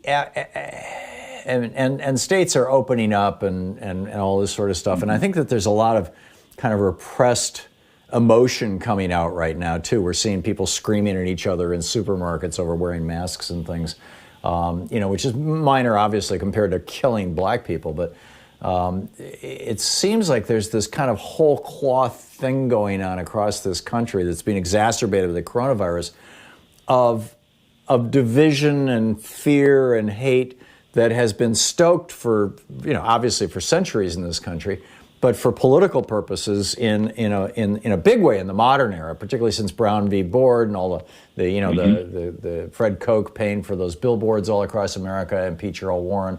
Everybody knew what that was about. Through the Reagan Revolution, the Republican Party basically picking the South back up. What's your sense of where we're at right now, and how different is it in places like Denmark, South Carolina, versus New York City, or I'm not sure where you're living right now? So that's a good question. And one of the things that the coronavirus, COVID-19, has shown us is the systemic injustice and racism we have in this country, and we can utilize data to pinpoint that. You look at Alabama, has the highest death rate in the entire country, majority of which are black. From Atlanta, Georgia, to New York City, to Chicago, to Milwaukee, Detroit, where you have African Americans, which are minority percentages of the population, are the majority of the ones dying. And the reason being is not because we need more vitamin D, as someone told me on C-SPAN on Friday. And the reason being is not because we need to stop drinking and smoking, as the United States Surgeon General stated from the well of the press room in the White House. But we have these systemic and institutionalized structures of racism in our country, which I talk about in my book. And you asked a good question. And so what are those institutions? Well, in Denmark, where I'm from, and a lot of places that are the rural South, the forgotten parts of this country, you live in a food desert, which means that you can't go 2 or 3 miles and get healthy food alternatives, which means that you get Kool-Aid and sugar. You stretch it, you add water, you stretch it for a week. And that means you're more likely to probably have diabetes. Because of a lack of expansion of Medicaid, our hospitals are closed down, which means you don't have access to quality care. The water is not potable in my hometown of Denmark, and you have water that is more contaminated than that of Flint, Michigan. And so you're ingesting that. You're breathing in air that is not of quality because you're living next to brownfields or manufacturing plants, and so you're more inclined to have asthma. So all of these things, Tom, lend themselves to when the United States of America gets coronavirus, black folk die. And you talk about that trauma of the systemic injustices, and then I keep having to go on Twitter and on CNN and watch these images of black folk being killed by state-sanctioned violence, whether or not it's Breonna Taylor, who was in her home on a no-knock search warrant, or whether or not it was Ahmaud Arbery, who was just gunned down, or whether or not it's this young man in Minnesota. It doesn't matter. That pain is still there, and for a lot of us, I tried to write about that trauma in my Vanishing Country, because it dates back from when my father was arrested and shot in the Orangeburg Massacre, all the way through when my really good friend and colleague in the State House, Clemente Pinckney, was shot in Mother Emanuel AME. And so it's this trauma that's bubbling over, and we're trying to get our voices heard, and I just tried to put that pain on paper.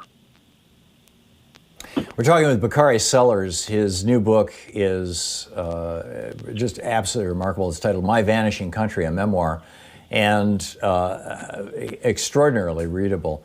I'm astonished. I saw this again over the weekend. There was some demonstration someplace where a bunch of guys were showing up with Confederate flags and Nazi armbands. There's a discussion right now about taking down the statues of Robert E. Lee, et cetera, in the Capitol building. I mean, the Confederacy, these were traitors. These were people who took up arms against their own country.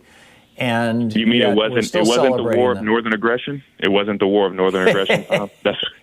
Well, honest to God, Bakari, when I grew up in Michigan, and I learned in elementary school it was a war about slavery. But when we moved to Atlanta, Georgia, and my kids went to elementary school, I remember vividly the day that my son, 7, 8 years old, came home, and I said, "What'd you learn in school today?" He said, "We learned about the War of Northern Aggression." Honest to God. Of course, that was the 1980s, but I mean, yeah. But we are tolerating a level of domestic terrorism and violence that if 1/10 of it, the level of death and violence and just, in your faceness, had been perpetrated by Muslims, or for that matter, by African Americans, all hell would break loose. And yet, when white people do this stuff, we don't even call it domestic terrorism. We have a little less than a minute left before we're going to hit a hard break here, Bakari. What are your thoughts about how we address this? How do we wake? Well, it's not new. It's not new. And this has been going on from Emmett Till to Jimmy Lee Jackson to the 4 little girls in Birmingham, the Orangeburg Massacre, etc. And so when people get My Vanishing Country, I want them to have a sense of understanding of the trauma that black folk in this country go through. And when you have that understanding, then we can have these necessary conversations with understanding, empathy, and compassion. Right now, there's a large segment that doesn't even give me or my children the benefit of our humanity. That's why I wrote this book, and I'm grateful to be here with you today, Thom. It's absolutely brilliant. Let me strongly recommend you pick this book up and read it. It's My Vanishing Country, a memoir by Bakari, Bakari Sellers, Sellers. And you can find it, wherever fine books are. And Bakari's Twitter handle is Bakari_Sellers, just like mine is Thom_Hartmann. Bakari, thanks so much for dropping by. Thank you, brother. Have a great day. Yeah, good talking with you. This is the Thom Hartmann Program. We'll be right back. One of the real delights of doing this job is meeting extraordinary people like Bakari. We'll be right back.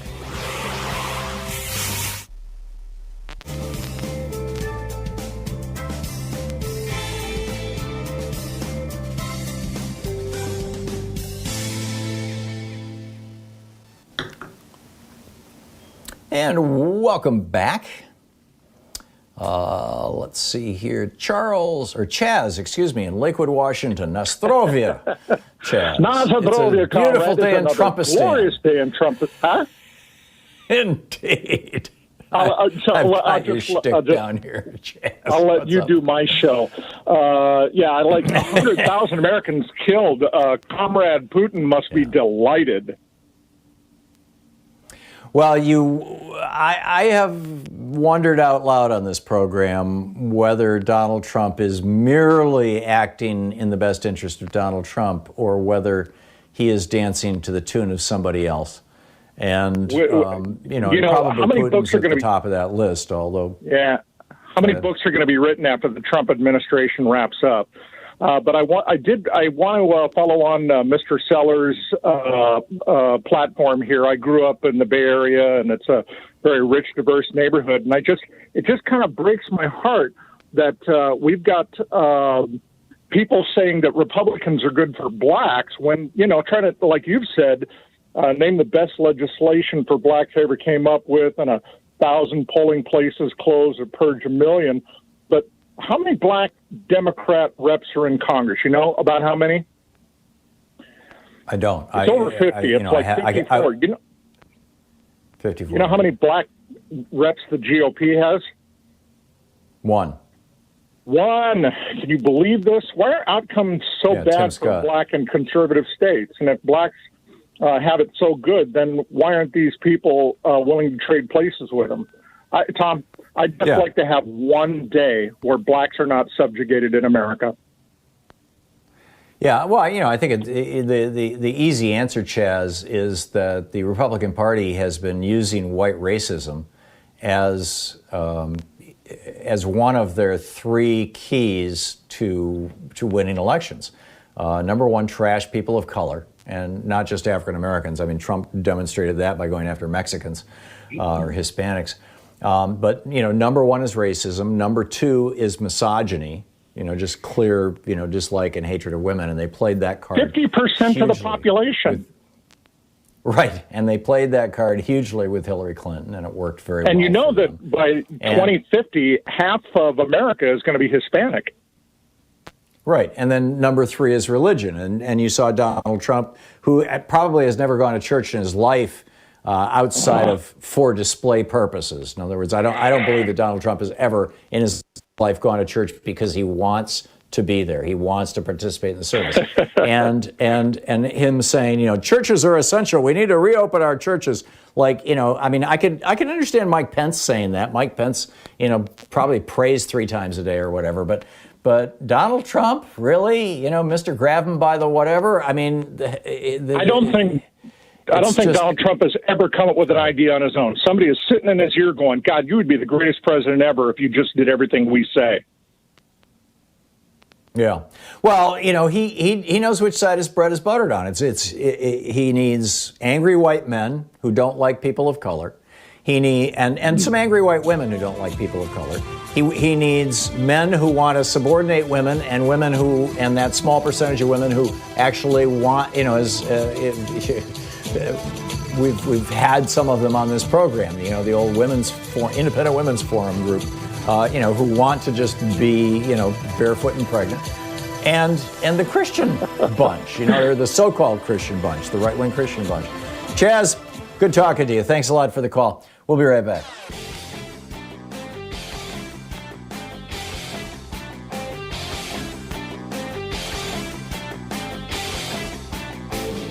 Our 1-hour free podcast recaps our show, and it's available wherever fine podcasts are found. And we have the full 3-hour podcast available over at thomhartmann.com if you want to really support our program. So we've got a new video up over at thomhartmann.com for people who support our program, and there's a really troubling concatenation of events events that are happening in the United States right now. We created these concentration camps for refugees seeking asylum. This was Stephen Miller's big project.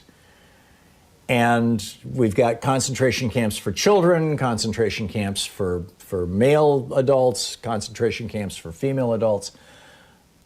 And now we've got this virus sweeping through the United States, and people are starting to die in these concentration camps, which has provoked ICE or whoever's running them to deport hundreds of the children back to the countries that they came from without their parents, which is mind-boggling, and in many cases carrying disease.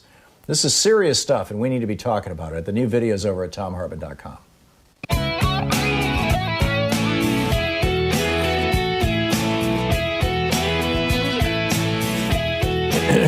Welcome back. Thom Hartmann here with you. I mentioned in the first hour the idea that Donald Trump is going for herd immunity, right? That this is the whole strategy. Let's get herd immunity. Let's get lots and lots of people infected. Most of them won't have symptoms. The ones who do have symptoms, most of them won't get really sick. Only 15-20% of them are going to end up in hospitals, and the vast majority of those people are going to be older, or they're going to be black or Hispanic. There's going to be some obese white people, but so what? Et cetera. I mean, this is how the Republicans are viewing this. There's disposable people, and then there's good Republicans. And the outcome of this, their goal for the outcome of this, is to have, quote, herd immunity. So one of the first countries that got whacked really, really bad by this virus was France, right? It showed up in Spain, it showed up in Italy, and it showed up in France. And those clusters, the virus mutated in Europe, and it appears that the European version, some reports are suggesting it might be slightly more contagious. Other reports are suggesting it's genetically different. But it's not a difference that you can say has a specific medical effect. But in any case, France got hit really bad. A lot of people died in France. France freaked out and shut down. France is getting their act back together. But the question was, okay, what percentage of the population? Now, we got really whacked, right? France got whacked like New York. Not like, Kansas or Nebraska or Iowa or, Texas or Florida, the red states that Trump wants to have herd immunity. France didn't get, they haven't got whacked as bad as France. Although they're going to get whacked as bad as France if this Let's Open America stuff continues for another few weeks. Right? That's all it's going to take. And then, it's going to become evident. But so what does getting whacked as bad as France mean? How close is France to herd immunity? If this is Trump's strategy. And by the way, feel free to contradict me. I mean, I'm asserting that Trump's strategy is herd immunity. There's not a single statement, to the best of my knowledge, out of the Trump administration that says that. I am basing this on watching what they do, not what they say. Because what they say has been all over the map. It's no problem. It's going to magically vanish. We've got it under control. Hydroxychloroquine will solve the problem. A vaccine is coming in the next few months. By June, Kevin Hassett's math that they're using at the White House showed that it would be gone by June. Now it'll be gone by August. So I'm not looking at what they're saying. I'm looking at what they're doing. And what they're doing is taking actions that will increase the rate of infection dramatically in red states. And meanwhile, over the last 6 months, what has the Trump administration been doing? They've been intercepting shipments of personal protective equipment, masks, gowns, goggles, face masks, ventilators, respirators. They've been literally stealing this stuff from blue states, to the point that blue state governors have had to mobilize the National Guard to prevent the federal government from stealing it. Where is that stuff? Much of it has been redirected to red states that don't yet need it. Why? Because, in my opinion, and again, I'm looking at what they're doing, not what they're saying. I have no evidence based on what they're saying. But look at what they're doing. They are stockpiling stuff for the red states. They are encouraging infections in the red states. And there's some tragic spillover in the blue states. And by the way, it's not just Trump doing this. I'm getting these emails from FreedomWorks, the group that basically created and promoted the Tea Party, funded originally by the Koch brothers and by a bunch of right-wing billionaires and foundations. I'm getting their emails 2-3 times a week, saying, we got to open the country right now, and it's all basically, it's all good. We can go back to work. And Nancy Pelosi's evil, by the way. So what does it take? If we get whacked, if the red states get whacked as bad as France, will they have herd immunity? Will this succeed? Well, the French decided to figure out what's going on. And so they started testing for immune antibodies for people who had the infection and are now immune or theoretically immune. Herd immunity, keep in mind, requires roughly 65%. There's a debate. It depends on the disease and how contagious it is, between 50 and 80%, but let's say 65%. And the French were expecting that they were going to find 20, 30% of their population had been infected. The results just came back from the Pasteur Institute. 4.4% of France has been infected. This is why I keep saying if Donald Trump continues down this road of herd immunity for the red states and the purple states, the swing states in particular, if he continues down this road of herd immunity, he's going to kill over 1 million Americans. I mean, if you just do the math, he's probably going to kill over 2 or 3 million Americans. If he can get, 60, 80 million Americans and it's a 1% infection rate, that's 600,000 Americans dead additionally. If it's a 2%, we're looking right now across the country at an average 3 or 4% infection rate. So or death rate rather. So say it's a 4% death rate on 60 million people. You're listening That's to the Thom 2.4 million Hartmann dead Program. people. Call 202-808-9925. If they continue this and people start dying like this in droves in the red states, will Trump be able to get them to ignore it, or will he fail?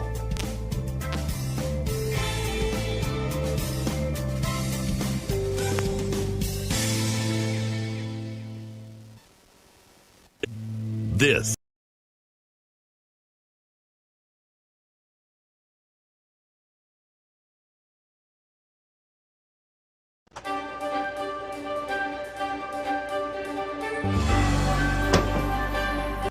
Today's book in our book club is The Hidden History of the War on Voting, Who Stole Your Vote and How to Get It Back, by this guy, Thom Hartmann. This is from chapter 1, or from the introduction, actually. In 2016, 6% of Americans who were eligible to vote nominated Donald Trump as the GOP's presidential candidate. It was 8% for Hillary Clinton on the Democratic side. Trump went on to be elected president by 26% of eligible voters. The modern American oligarchs have largely stayed in power using three simple elements: explicit and overt racism, massive disinformation campaigns, and voter suppression. No ideas, no push for better schools, hospitals, airports, roads, or bridges, or reform of our health, energy, or financial systems. No promise of more and better jobs. None of these staples of past presidential campaigns can be found in pretty much any Republican advertising today. Instead, the public Republican message is all about race, or the subset of race, religion. Muslim stands in for brown Arab in GOP speak, and immigration, aka brown people from south of our border, and socialism. Meanwhile, Republican secretaries of state across the nation are vigorously purging voters from the rolls. Over 17 million, more than 10% of America's active voters, in just the 2016-2018 period, according to NBC News. After the 5 Republican appointees on the U.S. Supreme Court gutted the Voting Rights Act in 2013, 14 GOP-controlled states moved within a year, some within days, to restrict access to the vote, particularly for communities of color, students, and retired people. In North Carolina, for example, 158 polling places were permanently closed in the 40 counties with the most African-American voters just before the 2016 election, leading to a 16% decline in African-American early voting in that state. An MIT study found that nationwide, Hispanic voters wait 150% longer in line than white voters, and black voters can expect to wait 200% longer in line to vote. In Indiana, then Governor Mike Pence's new rigorous voter ID law caused an 11.5% drop in African-American voting. Students are suing for their right to vote, and retired people who no longer drive but care passionately about their Social Security and Medicare are being turned away at the polls by the hundreds of thousands because their driver's licenses have expired. The obvious failure of 40-plus years of Reaganomics and GOP policies to maintain a functional middle class in America has been a problem for the modern GOP. In 1974, for example, the GOP had outright control of only 7 states. The message, elect us and we'll help the rich people, just didn't generally resonate with American voters. It's the reason why, outside of the fluke elections of 46 and 52, Democrats controlled the House of Representatives outright for 3 generations, from 1933 to 1996, and controlled the Senate for most of that time. Desperate to win the presidency for the GOP in 1968, Richard Nixon went so far as to commit treason by torpedoing a peace deal with President Lyndon Johnson that President Lyndon Johnson had worked out with the North and South Vietnamese. According to Abul Hassan Bani Sadr, then president of Iran, Ronald Reagan did the same thing by cutting a deal with Iran whereby they would hold on to the U.S. embassy hostages until after the 1980 presidential election, torpedoing Jimmy Carter's chances of re-election. But in 2000, the GOP changed tactics. After Reagan was almost busted for his part in Iran-Contra, he testified that he had forgotten about details of the program more than 80 times. His growing Alzheimer's spared him an indictment. They realized that getting busted for treason wasn't worth the risk. They needed a plan B, and it was deliciously simple. If most voters don't like what you're selling, then just don't let them vote. Paul Weyrich promoted this idea back in 1980 when he was campaigning for Reagan after co-founding the Heritage Foundation. And indeed, many Republican luminaries, such as William Rehnquist, who went from serving the GOP by standing in polling places and intimidating Hispanic and Native American voters in the 1960s, to becoming Chief Justice of the Supreme Court, rose up through the ranks by participating in Republican-run voter intimidation schemes. Voter suppression became the foundational go-to tactic for the GOP in 2000. Although the GOP attacked Democratic presidential nominee Al Gore with smear and innuendo, ridiculing him for helping write the legislation that created the modern internet, for example, the main thing that got George W. Bush into the White House was voter suppression. His brother, Florida Governor Jeb Bush, and Bush's Secretary of State, Katherine Harris, threw somewhere between 20,000 and 90,000 African-American voters off the rolls. They were able to get the vote close enough. The 5 Republican appointees to the Supreme Court functionally awarded Bush the presidency. The BBC covered this in 2001 in 2 major investigative reports that were seen all over the world, except on any American media. By 2016, the Republican Party had fine-tuned its voter suppression and intimidation systems to the point that they ran like well-oiled machines in nearly 30 states. Between the 2012 and 2016 presidential elections, for example, Ohio had purged more than 2 million voters from its rolls, the vast majority, more than 2-to-1, in heavily African-American and Hispanic counties. The 5 Republican appointees on the Supreme Court ruled in 2017 that they could keep it up. And other states have since adopted their new tactic of caging voters. The book, The Hidden History of the War on Voting, by me.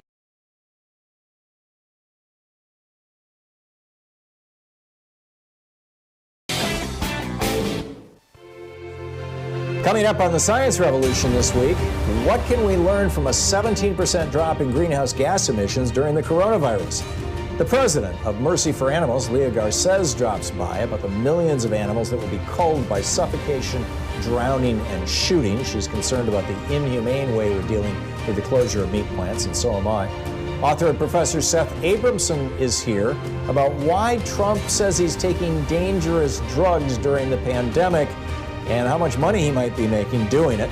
The Sierra Club's Ben Cushing is talking to me about the banks being under fire for fossil fuel financing. When will it end? Tune into the Science Revolution wherever fine podcasts are available.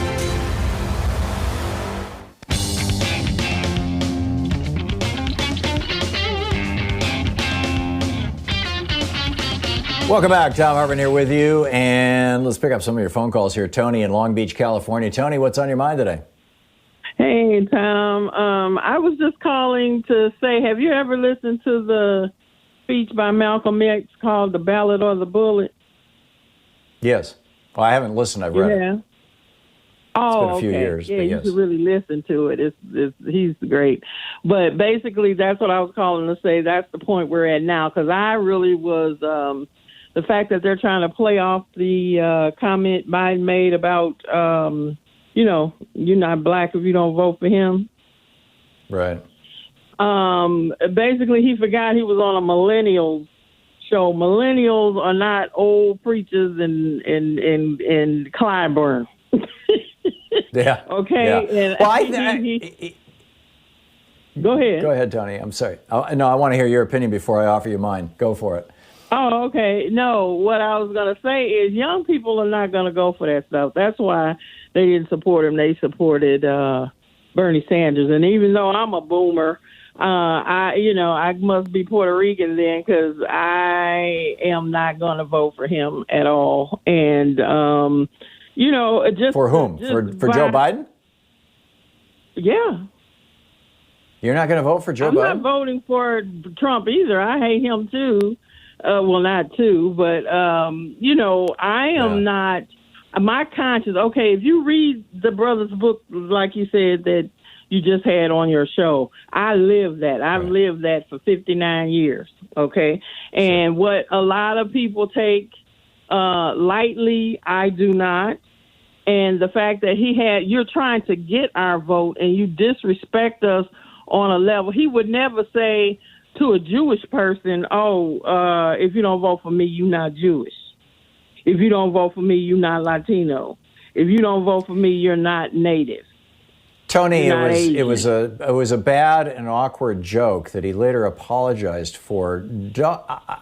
Maybe I'm completely wrong here. Maybe I'm in outer space. But I assumed that most black people in the United States could tell the difference between an awkward ally, a friend of theirs who said something, in a very bad way, in an awkward way, versus a fulminating racist Donald Trump. I mean, the contrast couldn't be starker. Joe Biden sat not just next to Barack Obama, but slightly below Barack Obama for 8 years. He was subordinate to Barack Obama. He never tried to grandstand. He never tried to push Obama out of the way. He never tried to take credit for Obama's work. He always supported Obama in every circumstance. Frankly, there's a lot of white men who would not be able to do that, or who would have had a large problem with that. And certainly the entire Republican Party falls into that category, but there's probably a lot of Democrats who do too. Joe Biden has demonstrated, at least to me, but then again, I'm a white guy, that he has some understanding of the black experience and that he has a lot of respect for, or is capable of having a lot of respect for a person regardless of the color of their skin. That's what it looks like to me, Tony. But look at his record, Tom. His record at this point doesn't matter, Tony. This is not 1992. This is not 1992. This is not 1992. I get his record. Are still here, huh? Yeah, but look at Donald Trump's record, Tony. He's raped over 20 women. He spent his early life writing C for colored on the applications of people who wanted to rent apartments in his dad's housing complex so that they couldn't get in.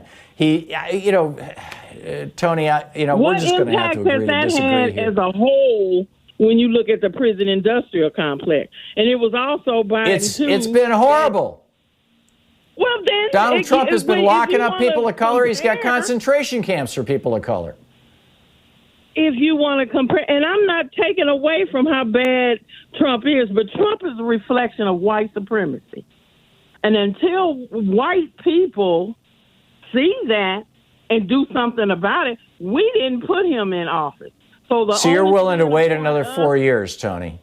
You're willing to let Trump be president for another 4 years? You're willing to let Trump be president for another 4 years in hopes of what? The white people will wake up? My vote is not going. I live in California. It's going to be Democratic. I mean, I'm not in a swing state. So if I don't vote for him, it's really, not going to make that much of a difference. So it's more of a personal statement. But when you call into a national radio program and, representing yourself as a black person and say, I'm not going to vote for Joe Biden, that echoes into a lot of states that are not California. But all I'm saying, would you advise friends or neighbors or relatives who are African American in Michigan, for example, or Indiana or Ohio or Pennsylvania not to vote for Joe Biden? It's their personal preference. Yeah. And Tony, I got to move along, but like Malcolm said, it's basically your vote can either be a protest, your vote is a moral decision. It's a whole lot of things. It's very personal. Okay? Yeah. But that's my point. The fact of the matter is, how are black people really, in terms of this country? Democrats have not been the answer for black people either. It was Democrats who passed the Voting Rights Act. It was Democrats who passed the Civil Rights Act. It's Democrats who had forced it for years. It was Republicans on the U.S. Supreme Court who gutted it. It's, this whole both sidesism stuff that the Russian bots are promoting on Twitter all the time. Tony, I'm just not buying it. And Tony, I'm gonna move along. Thank you for the call. Kate in Greer, Arizona. Hey, Kate, what's up? Hi, Tom. Thank you for taking my call. I just wanted to say, and then I'll get to my comment. Every election cycle is what we wind up going through. This minefield with all the grenades being lobbed on identity politics, and we can't win. We cannot win if we keep engaging in that. I mean, there was the takedown of Hillary, of Bernie, and here we go again. So anyway, another individual who called in, Monty. I just want to say that, I'm going along with Monty. I think every president who winds up in that office either, becomes sociopathic or, that's how they got there to begin with. And you remember little Donnie with the neighbor in Queens. She looked out the window. She had her baby in the playpen out in the backyard. And there was little Donnie pitching rocks at the baby. So I didn't know that story. Yeah, nature, nurture, who knows? And shortly after that was when he got shipped off to the military school.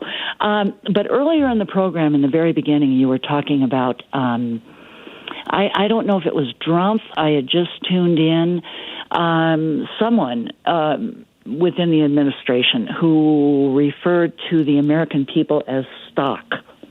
Was that was that Kevin correct? Hassett, Trump's chief economist, the guy who drew up who didn't like the CDC projections, formula or algorithm, and came up with his own that demonstrated that by, at the very worst, the end of summer, the coronavirus would be gone and everything would be wonderful and we'll be back to work. And he's revised it a few times. I think now it's by November, everything's going to be wonderful.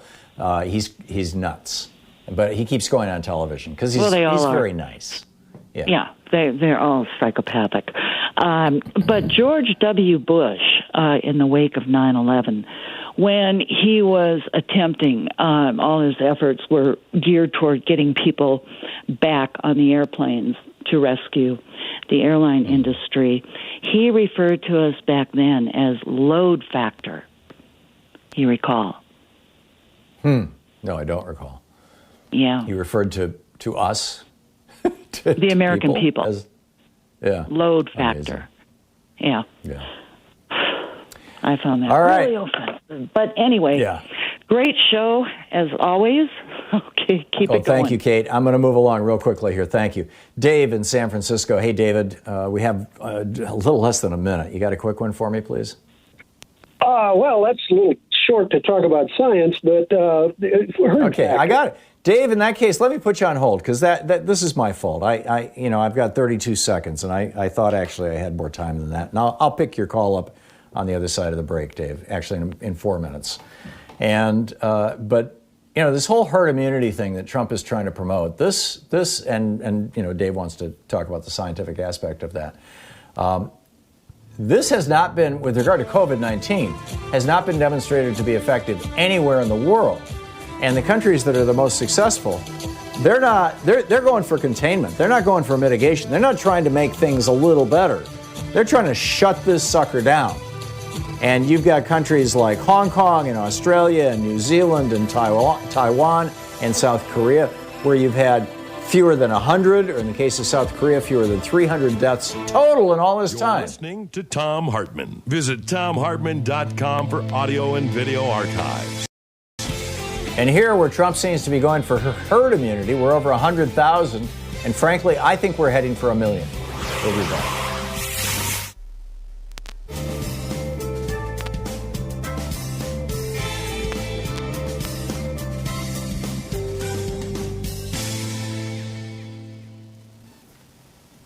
And welcome back. Let's see here. Marty in Evergreen Park, Illinois. Hey, Marty, what's on your mind today? Hey, Tom, thank you so much for taking my call.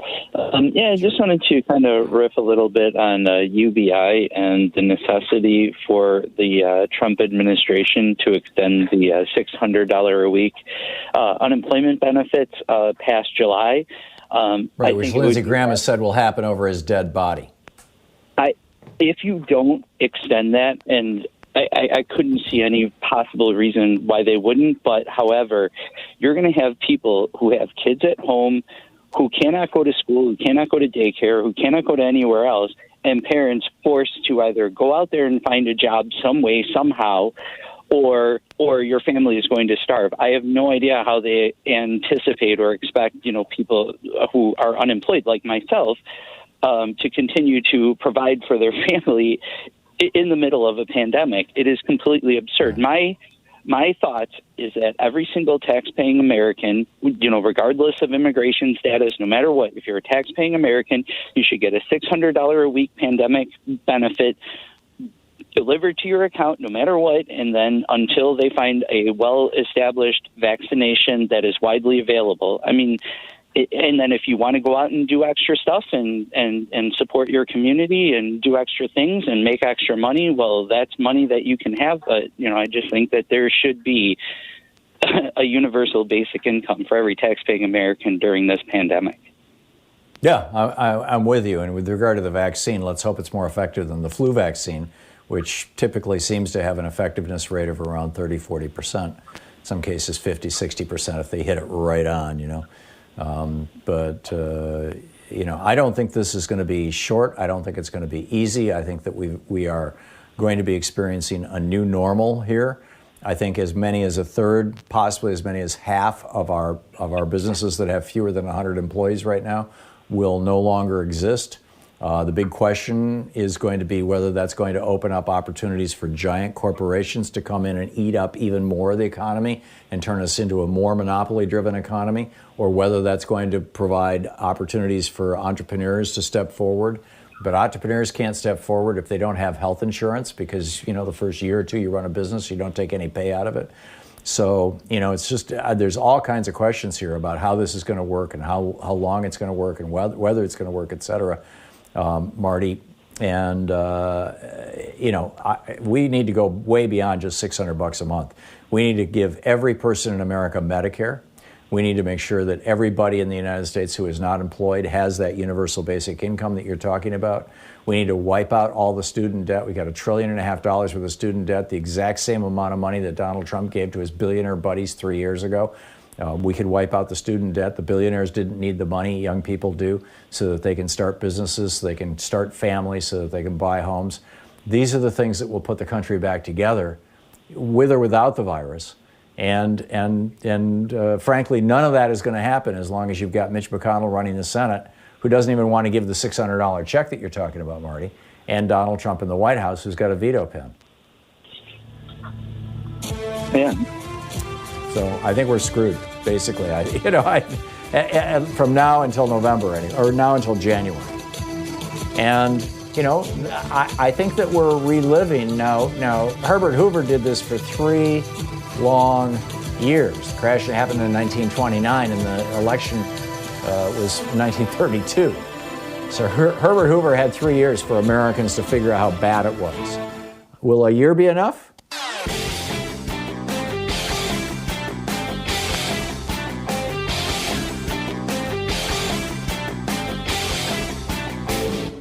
Thom Hartmann here. Did you know that Chief Justice John Roberts, back when he worked for Ronald Reagan, came up with a way that Congress and the White House could get around the Supreme Court?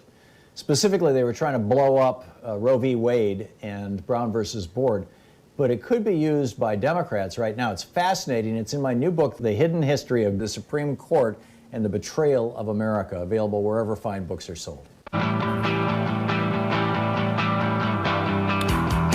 Welcome back.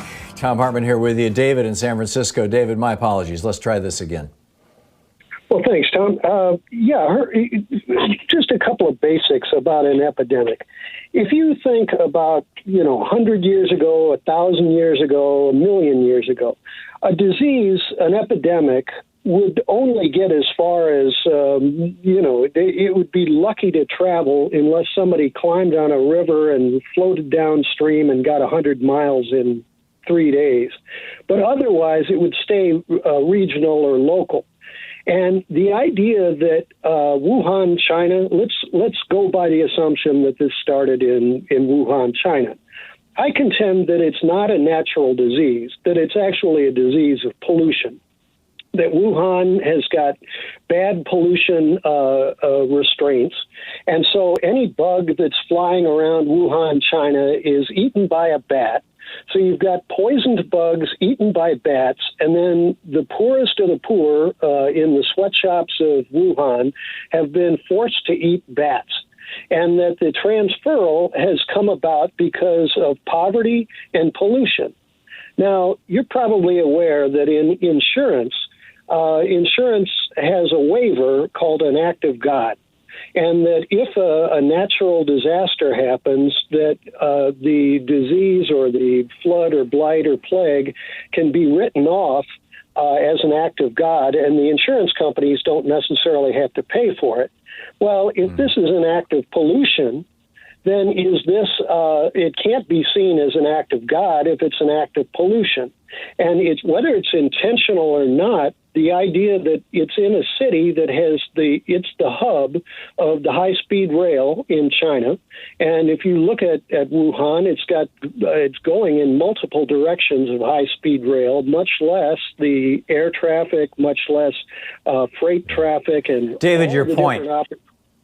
Well, the idea that these pretenders who know how to manage the economy, they're going to try to pretend that this act of God can be written off, that we can avoid having... Yeah, I see where you're going. No, I get it, and the insurance companies will figure out their own way around this. But your pollution hypothesis, I'm not buying that. I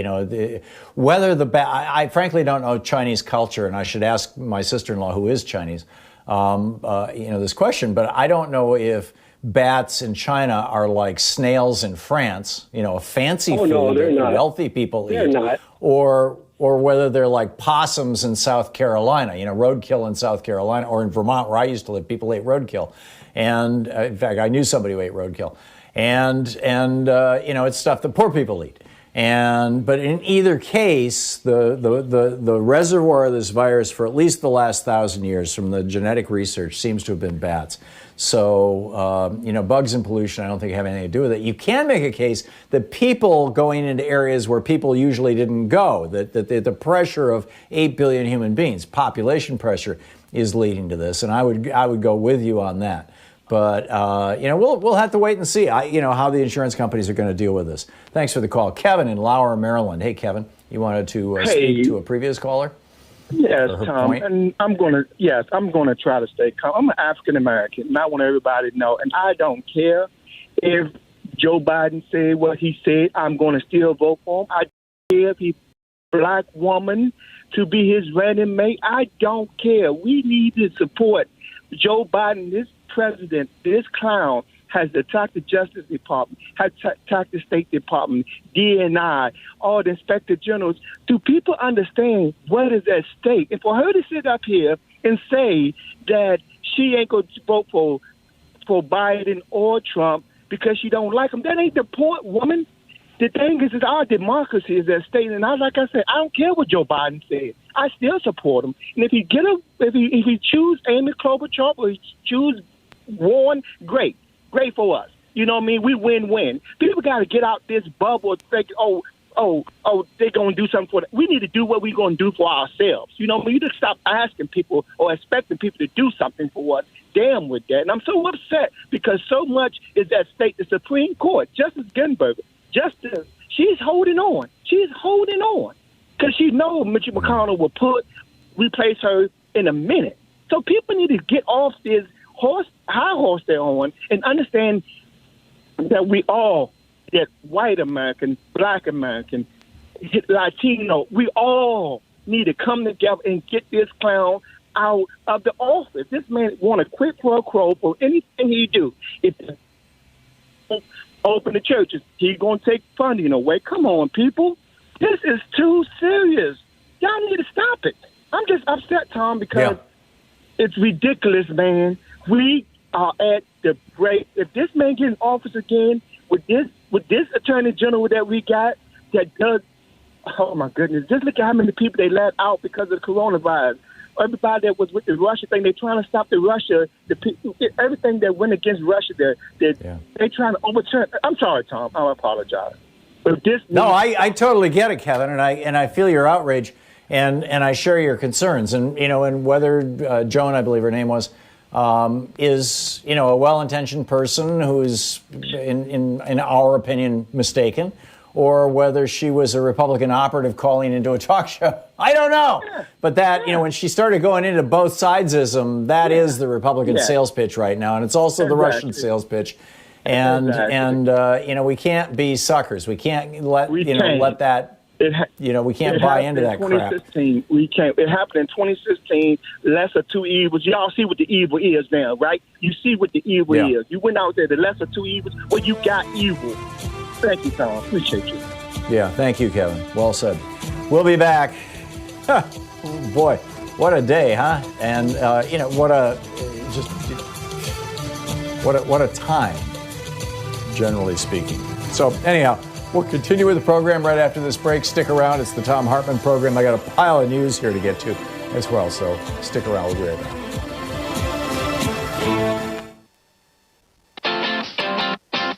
You're listening to Thom Hartmann.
So we've got a new video up over at thomhartmann.com for people who support our program, and it's there's a really troubling concatenation of events, events, that are happening in the United States right now. We created these concentration camps for refugees seeking asylum. This was Stephen Miller's big project.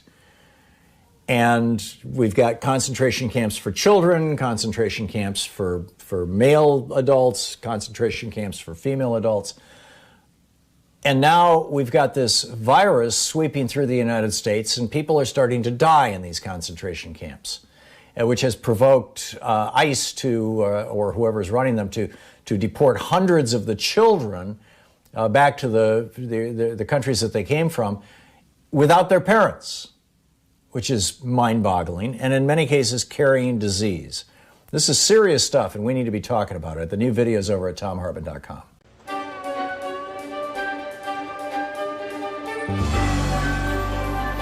Our book today in the Thom Hartmann Book Club is Beyond the Valley by Ramesh Srinivasan. This is from Chapter 1, The Power of Data. In November 2017, my Apple MacBook Pro was stolen. It happened on the island of Ibiza, where I was visiting my friend, a documentary filmmaker. We were thinking of making a series of short films to illustrate innovative uses of new technology around the world. We sat together writing down examples of technological innovation, subversion, and creativity we'd already witnessed. We discussed themes I explore in this book, such as surveillance, the gig economy, and the future of work, artificial intelligence, and cryptocurrencies. After uploading our ideas to Google's cloud-based storage platform, Google Drive, we took a short break, locking our laptops in the trunk of our rented car. When we returned, both laptops were gone. Although upset, I was also relieved. I'd be able to recover most of my data because almost all of it was in the cloud. That was what I signed on to when I stored my files with Google as well as with Apple, Microsoft, and Dropbox. But in the bargain, I'd allowed them to profit from my data. It dawned on me, given the terms of service I'd agreed to, that the value of the data of my data to the storage companies was far greater than the value of my laptop to the thief. How many of us are fully aware that companies providing us with cloud storage have ways to monetize our data? They use targeted advertising, for instance, and charge fees once we get hooked on the security and peace of mind that their free services offer.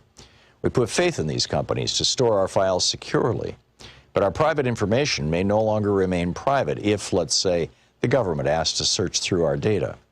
It's also not private because all this data is surveilled, computed, and often manipulated in mysterious ways to influence and shape our behaviors as these corporations see fit. By creating accounts with these companies, we give them access to ourselves. So when we consent to privacy policies, in reality, we're signing on to systems of surveillance never before seen in human history, and we do so without being included or consulted. By desiring to keep our data accessible and recoverable, we lock ourselves into using their services. As I thought about getting my files back in Ibiza, I wondered, does access to my own property have to come with such strings attached? In my relationship to Apple, I find the strings impossible to untie. By purchasing an Apple laptop, I had unwittingly transformed from a customer into a part of the company's product line.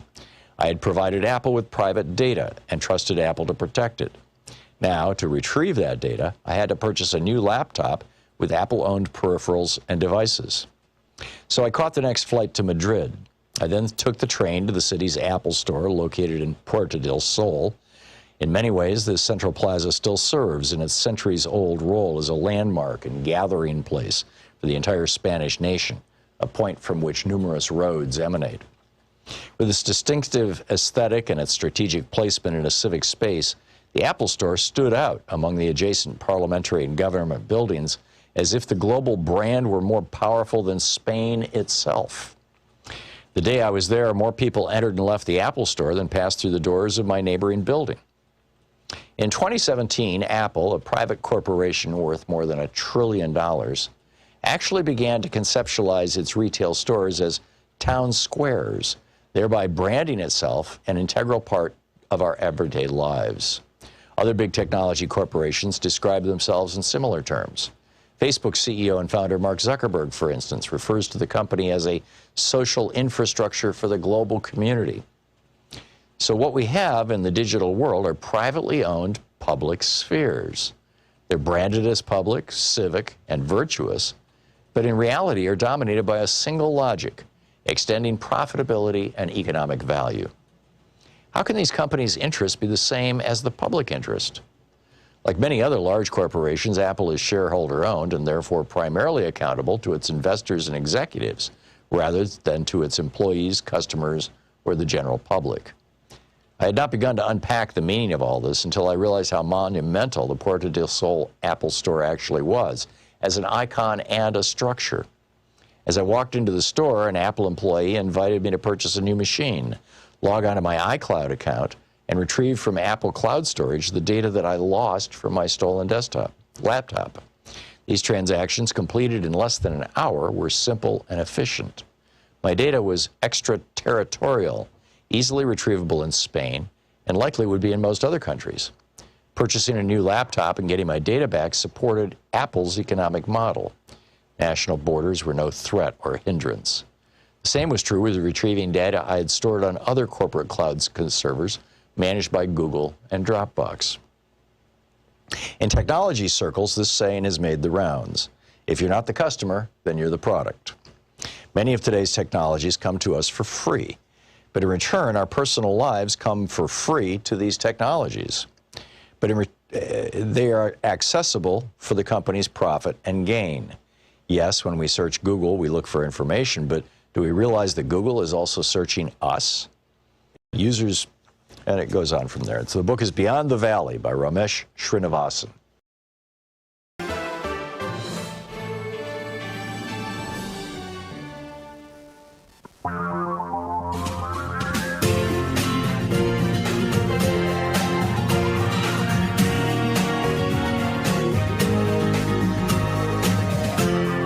This is the Thom Hartmann Program.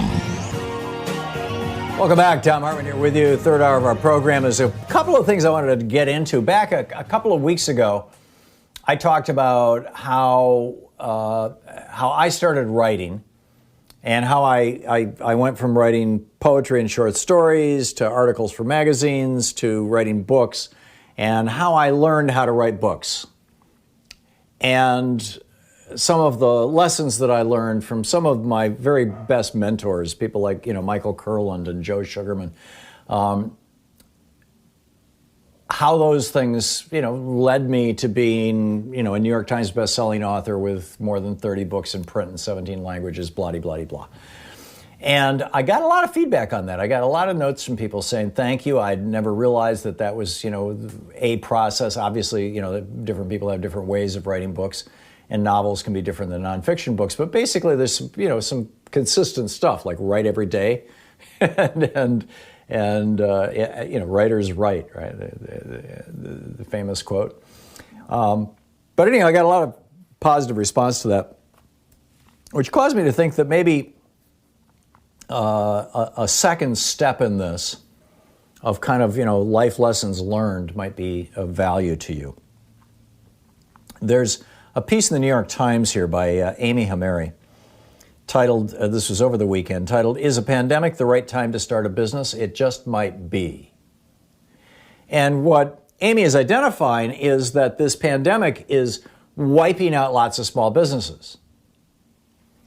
And, I mentioned back, I believe in the first hour of the program, this raises the question, are the ecological niches, the business niches that those small businesses represented, those small locally owned businesses, whether it's the local bodega or the local version of a 7-Eleven, or whether it's the local dry cleaning store, or whether it's the local lawyer's office, or whether it's the local travel agency, or whether it's the local burger stand, or whatever it may be. And those are the, just kind of obvious things. There's literally thousands of business categories that are far more subtle and far less obvious.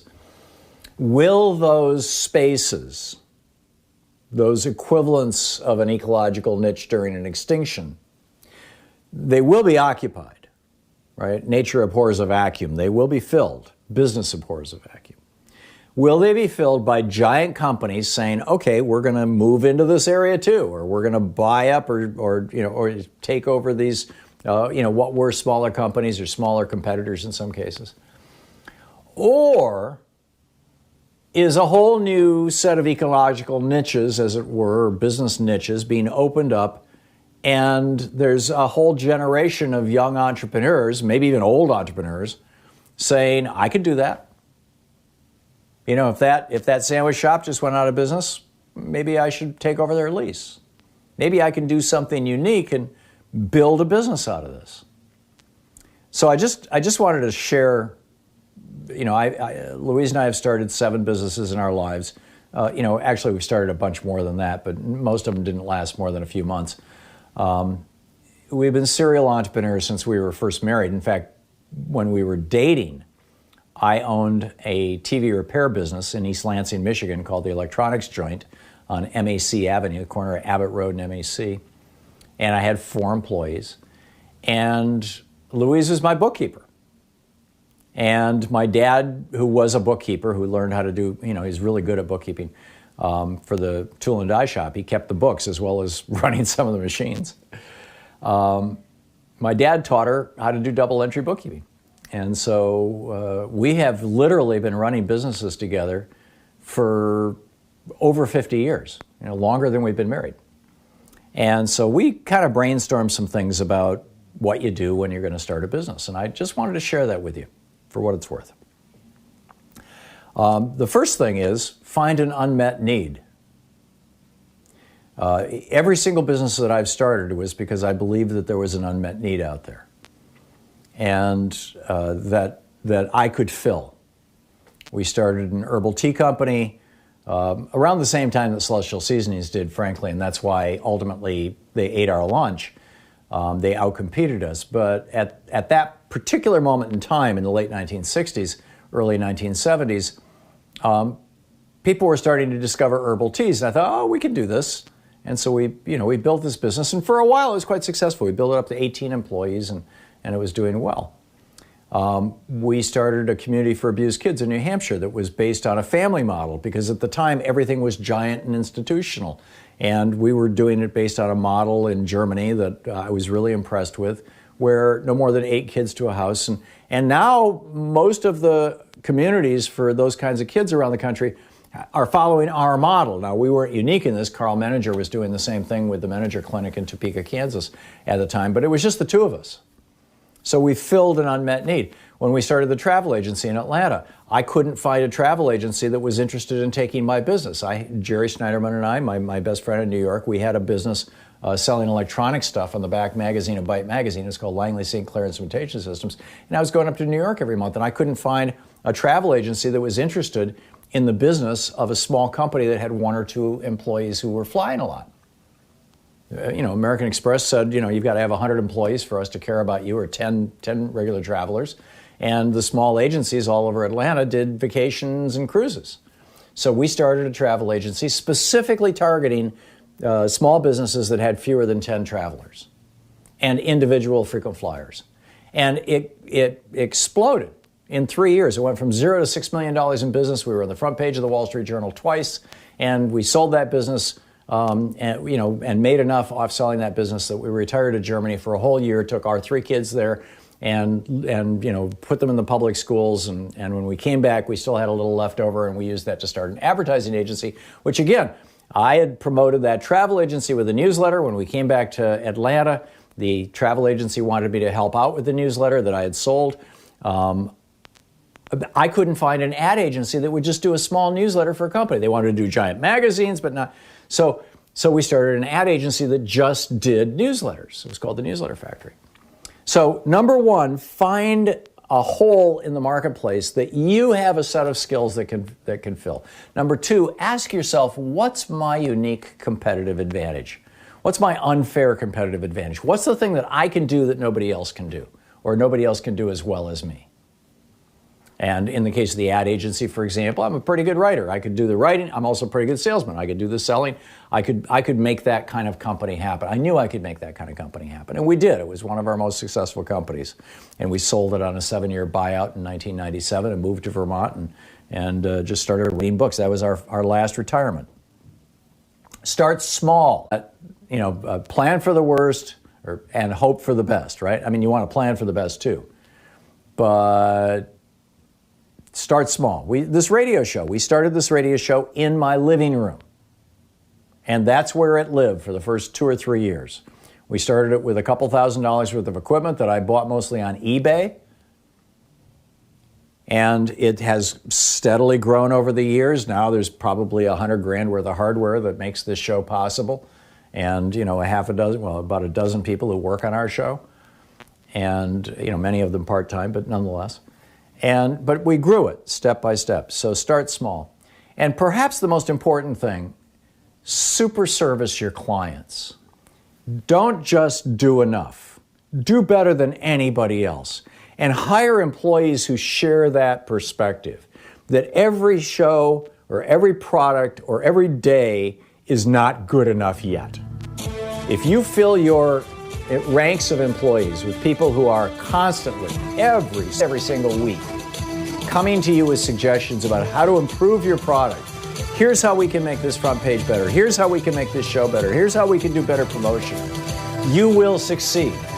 If you fill your company with people who are just getting by, just wanting a paycheck, just doing the minimal effort, you will fail. So, as a starting point. This is the Thom Hartmann Program. Those are some of my suggestions for starting a business during what I think is actually an extraordinary time of opportunity.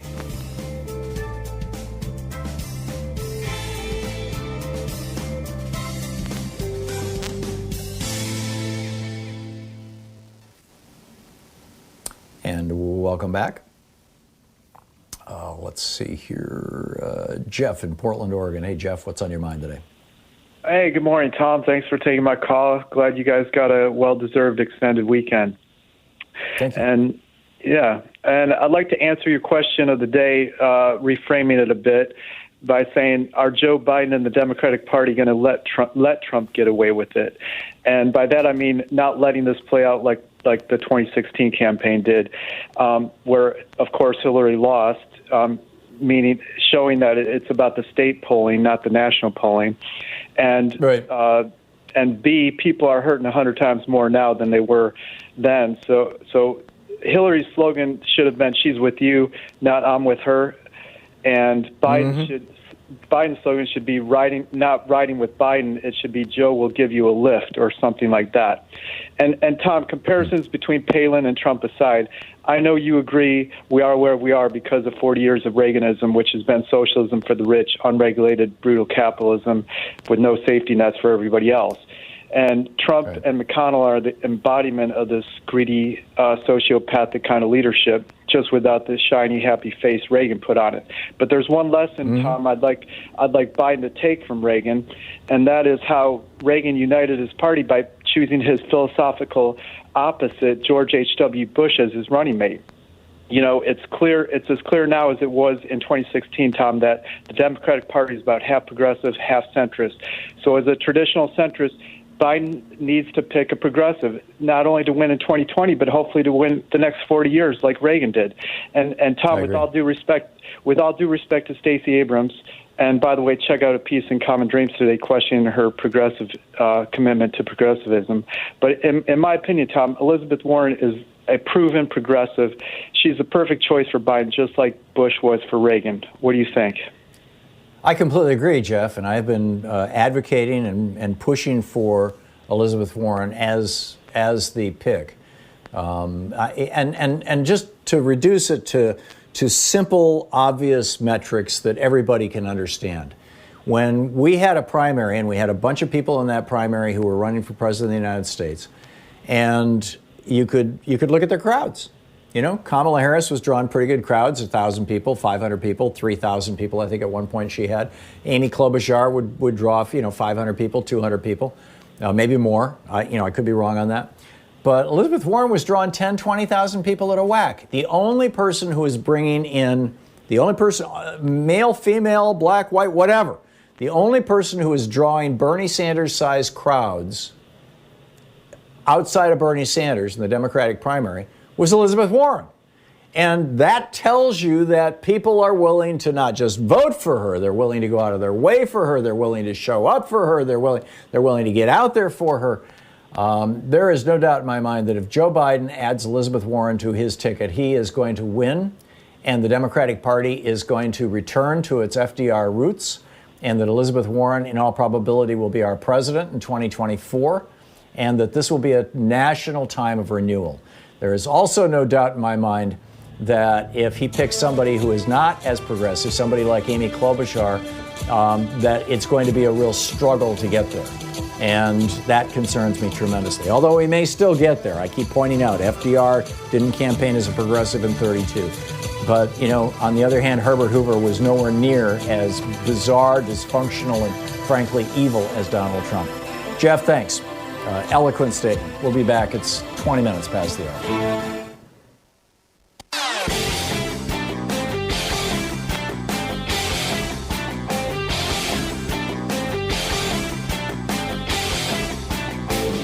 Our 1 hour free podcast recaps our show, and it's available wherever fine podcasts are found. And we have the full 3 hour podcast available over at thomhartmann.com if you want to really support our program.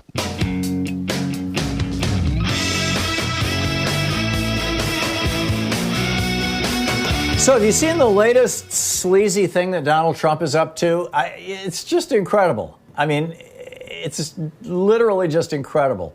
And it might backfire on him big time. Joe Scarborough was a right-wing Tea Party type member of the House of Representatives representing Florida. I think he represented the area around Orlando, but I could be wrong. But in any case, he represented Florida, back in the day, back in the 90s, as I recall. And one day when he was up in Washington, D.C., 900 miles away, a young woman who worked in his office, who had an undiagnosed heart condition, fainted, which happens to people who have undiagnosed heart conditions. When she fainted, she fell and she hit her head on the corner of a desk, and that apparently cracked her skull and killed her. And she was found hours later when somebody came into the office, and there she is, she's dead by this desk. And whether it was Joe's desk or not, I'm not sure, but in the Republican telling of the story, it turns out she is. Well, there was no Joe there, and the coroner looked at this, and the police looked at this, and they said, yeah, she had a heart condition, she fainted, she hit her head, it's fairly obvious. There's the desk, there's the blood on the corner of it, nobody else was here, it's like case closed. And that was the end of that. Until Donald Trump comes along and says, is Joe Scarborough guilty of murder? Remember the last time he wanted, when Joe and Mika were trashing him, it was like, Mika Brzezinski had blood all over her face from her facelift. And now it's, Joe Scarborough is a murderer. I mean, he's, as classic bullies do, and this guy is a bully. There's very little humanity left in him. As classic bullies do, they size up their opponent, they try to figure out their greatest weakness and expose and exploit it. That's where they stick in the knife. Because they're basically cowards. They don't go after the strength of the other person. They go after their weakness. And if there isn't one, they'll make one up. And that's what Donald Trump has done over the last week in repeatedly now suggesting that Joe Scarborough committed murder. When in fact, all the evidence, literally all the evidence, suggests that he wasn't even in the state, that nobody committed murder, that this was just, one of those things that happens. But what this has brought out, and I think it's just absolutely fascinating that people are starting to pop this stuff out. Stephen Beschloss, I believe he's won a Pulitzer. He's a historian. Steve Beschloss writes, I hope Joe Scarborough sues Trump for defamation. If Trump feels free to falsely accuse a Joe Scarborough of murder, you just know he's ready to widen the scope of his sick attacks to any and every critic. If he held on to power after January 20th, we have every reason to believe he'd pursue this criminal vengeance with sadistic gusto. So you've got that. And then people started tweeting out this story. The Press of Atlantic City, October 10th, 1989. There were 3 senior executives in Donald Trump's casino. He had been using the casino as an illegal money laundering operation. We know, for example, that his father laundered money through the casino in order to bail out his son. He went in and bought $1 million worth of chips and then just left with the chips. Maybe it was more or less than $1 million, but it dropped a pile of money that Donnie needed, and Donnie suddenly had the money. We don't know all the details of how many other oligarchs were laundering money through Donald's casino, but apparently it was quite the money laundering operation. And 3 of his executives were talking to prosecutors, if these news stories are to be believed, about cutting a deal, turning state's witness, and putting Donald Trump in prison. And all 3 of those executives got on a helicopter that crashed and they all died. Just around the time that they were going to testify. So K8 at MUSECIAN, if you want to see the links and the articles. Musekian. K8 on Twitter responds to Steve Beschloss and says, in 1989, a helicopter crashed, killing 3 Trump casino executives. They were going to testify against him in a money laundering case and turn state's evidence. Many people in New York and New Jersey say that Trump had that helicopter sabotaged. Now, I retweeted this a couple of days ago, just, see what happened. And a whole bunch of people came on and said, oh, there was an exhaustive investigation, an official NTSB investigation. What they found was that there was a hairline crack in the rear rotor. It was undiagnosed. Trump couldn't have known, blah-de-blah-de-blah. Maybe true. Although there are some interesting headlines here that he links to. 3 Trump execs, 2 pilots die as helicopter crashes in Parkway Median. Another one, Tinker Tailor mobster Trump. And the subhead is, what happens when a confidential informant becomes president? That's interesting. I mean, is it possible, I guess, and do you have any thoughts on this? Do you have any knowledge of any of this stuff? Particularly juicy firsthand knowledge. Is it possible that now that Donald Trump has kind of opened the door to accusing Joe Scarborough of murder, that the door is open to accusing Donald Trump of murder, or accusing him at the very least of criminal activity, or complicity in criminal activity? Is that possible? Is it going to fly? Will it stick? I frankly am very skeptical that it'll stick. His lawyers have literally argued before the Supreme Court that he can murder somebody and it won't matter. You're listening to the Thom Hartmann Program. Call 202-808-9925. The so-called Fifth Avenue defense. And he has said, he could murder somebody on Fifth Avenue and his supporters would still support him. I believe it's true. But we'll find out.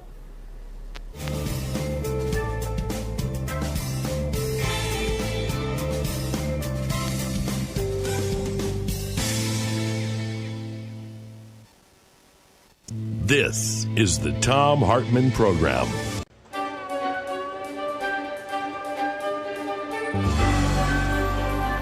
Our book today in the Thom Hartmann Book Club is Beyond the Valley by Ramesh Srinivasan. This is from Chapter 1, The Power of Data. In November 2017, my Apple MacBook Pro was stolen. It happened on the island of Ibiza, where I was visiting my friend, a documentary filmmaker. We were thinking of making a series of short films to illustrate innovative uses of new technology around the world. We sat together writing down examples of technological innovation, subversion, and creativity we'd already witnessed. We discussed themes I explore in this book, such as surveillance, the gig economy, and the future of work, artificial intelligence, and cryptocurrencies. After uploading our ideas to Google's cloud-based storage platform, Google Drive, we took a short break, locking our laptops in the trunk of our rented car. When we returned, both laptops were gone. Although upset, I was also relieved. I'd be able to recover most of my data because almost all of it was in the cloud. That was what I signed on to when I stored my files with Google as well as with Apple, Microsoft, and Dropbox. But in the bargain, I'd allowed them to profit from my data. It dawned on me, given the terms of service I'd agreed to, that the value of the data of my data to the storage companies was far greater than the value of my laptop to the thief. How many of us are fully aware that companies providing us with cloud storage have ways to monetize our data? They use targeted advertising, for instance, and charge fees once we get hooked on the security and peace of mind that their free services offer. We put faith in these companies to store our files securely, but our private information may no longer remain private if, let's say, the government asks to search through our data. It's also not private because all this data is surveilled, computed, and often manipulated in mysterious ways to influence and shape our behaviors as these corporations see fit. By creating accounts with these companies, we give them access to ourselves. So when we consent to privacy policies, in reality, we're signing on to systems of surveillance never before seen in human history. And we do so without being included or consulted. By desiring to keep our data accessible and recoverable, we lock ourselves into using their services. As I thought about getting my files back in Ibiza, I wondered, does access to my own property have to come with such strings attached? In my relationship to Apple, I find the strings impossible to untie. By purchasing an Apple laptop, I had unwittingly transformed from a customer into a part of the company's product line. I had provided Apple with private data and trusted Apple to protect it. Now, to retrieve that data, I had to purchase a new laptop with Apple-owned peripherals and devices. So I caught the next flight to Madrid. I then took the train to the city's Apple store located in Puerto del Sol. In many ways, this central plaza still serves in its centuries-old role as a landmark and gathering place for the entire Spanish nation, a point from which numerous roads emanate. With its distinctive aesthetic and its strategic placement in a civic space, the Apple store stood out among the adjacent parliamentary and government buildings as if the global brand were more powerful than Spain itself. The day I was there, more people entered and left the Apple store than passed through the doors of my neighboring building. In 2017, Apple, a private corporation worth more than $1 trillion, actually began to conceptualize its retail stores as town squares, thereby branding itself an integral part of our everyday lives. Other big technology corporations describe themselves in similar terms. Facebook CEO and founder Mark Zuckerberg, for instance, refers to the company as a social infrastructure for the global community. So what we have in the digital world are privately owned public spheres. They're branded as public, civic, and virtuous, but in reality are dominated by a single logic, extending profitability and economic value. How can these companies' interests be the same as the public interest? Like many other large corporations, Apple is shareholder-owned and therefore primarily accountable to its investors and executives, rather than to its employees, customers, or the general public. I had not begun to unpack the meaning of all this until I realized how monumental the Puerto del Sol Apple store actually was, as an icon and a structure. As I walked into the store, an Apple employee invited me to purchase a new machine, log on to my iCloud account, and retrieve from Apple Cloud Storage the data that I lost from my stolen laptop. These transactions, completed in less than an hour, were simple and efficient. My data was extraterritorial, easily retrievable in Spain, and likely would be in most other countries. Purchasing a new laptop and getting my data back supported Apple's economic model. National borders were no threat or hindrance. The same was true with retrieving data I had stored on other corporate cloud servers managed by Google and Dropbox. In technology circles, this saying has made the rounds. If you're not the customer, then you're the product. Many of today's technologies come to us for free, but in return, our personal lives come for free to these technologies. But they are accessible for the company's profit and gain. Yes, when we search Google, we look for information, but do we realize that Google is also searching us?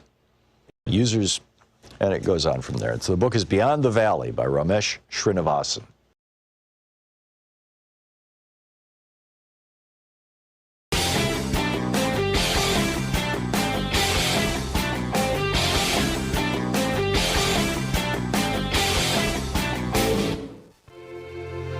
Coming up on the Science Revolution this week, what can we learn from a 17% drop in greenhouse gas emissions during the coronavirus? The president of Mercy for Animals, Leah Garces, drops by about the millions of animals that will be culled by suffocation, drowning, and shooting. She's concerned about the inhumane way we're dealing with the closure of meat plants, and so am I. Author and Professor Seth Abramson is here about why Trump says he's taking dangerous drugs during the pandemic and how much money he might be making doing it.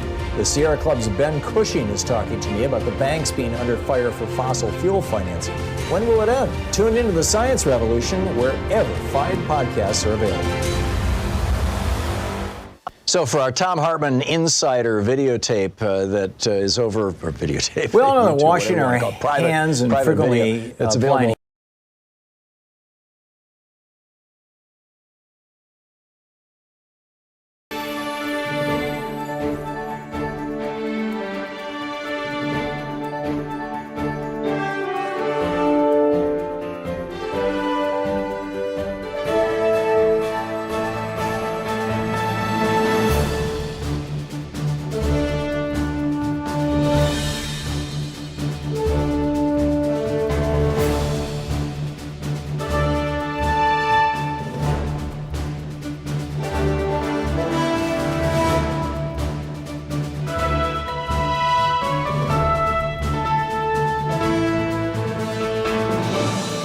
We'll get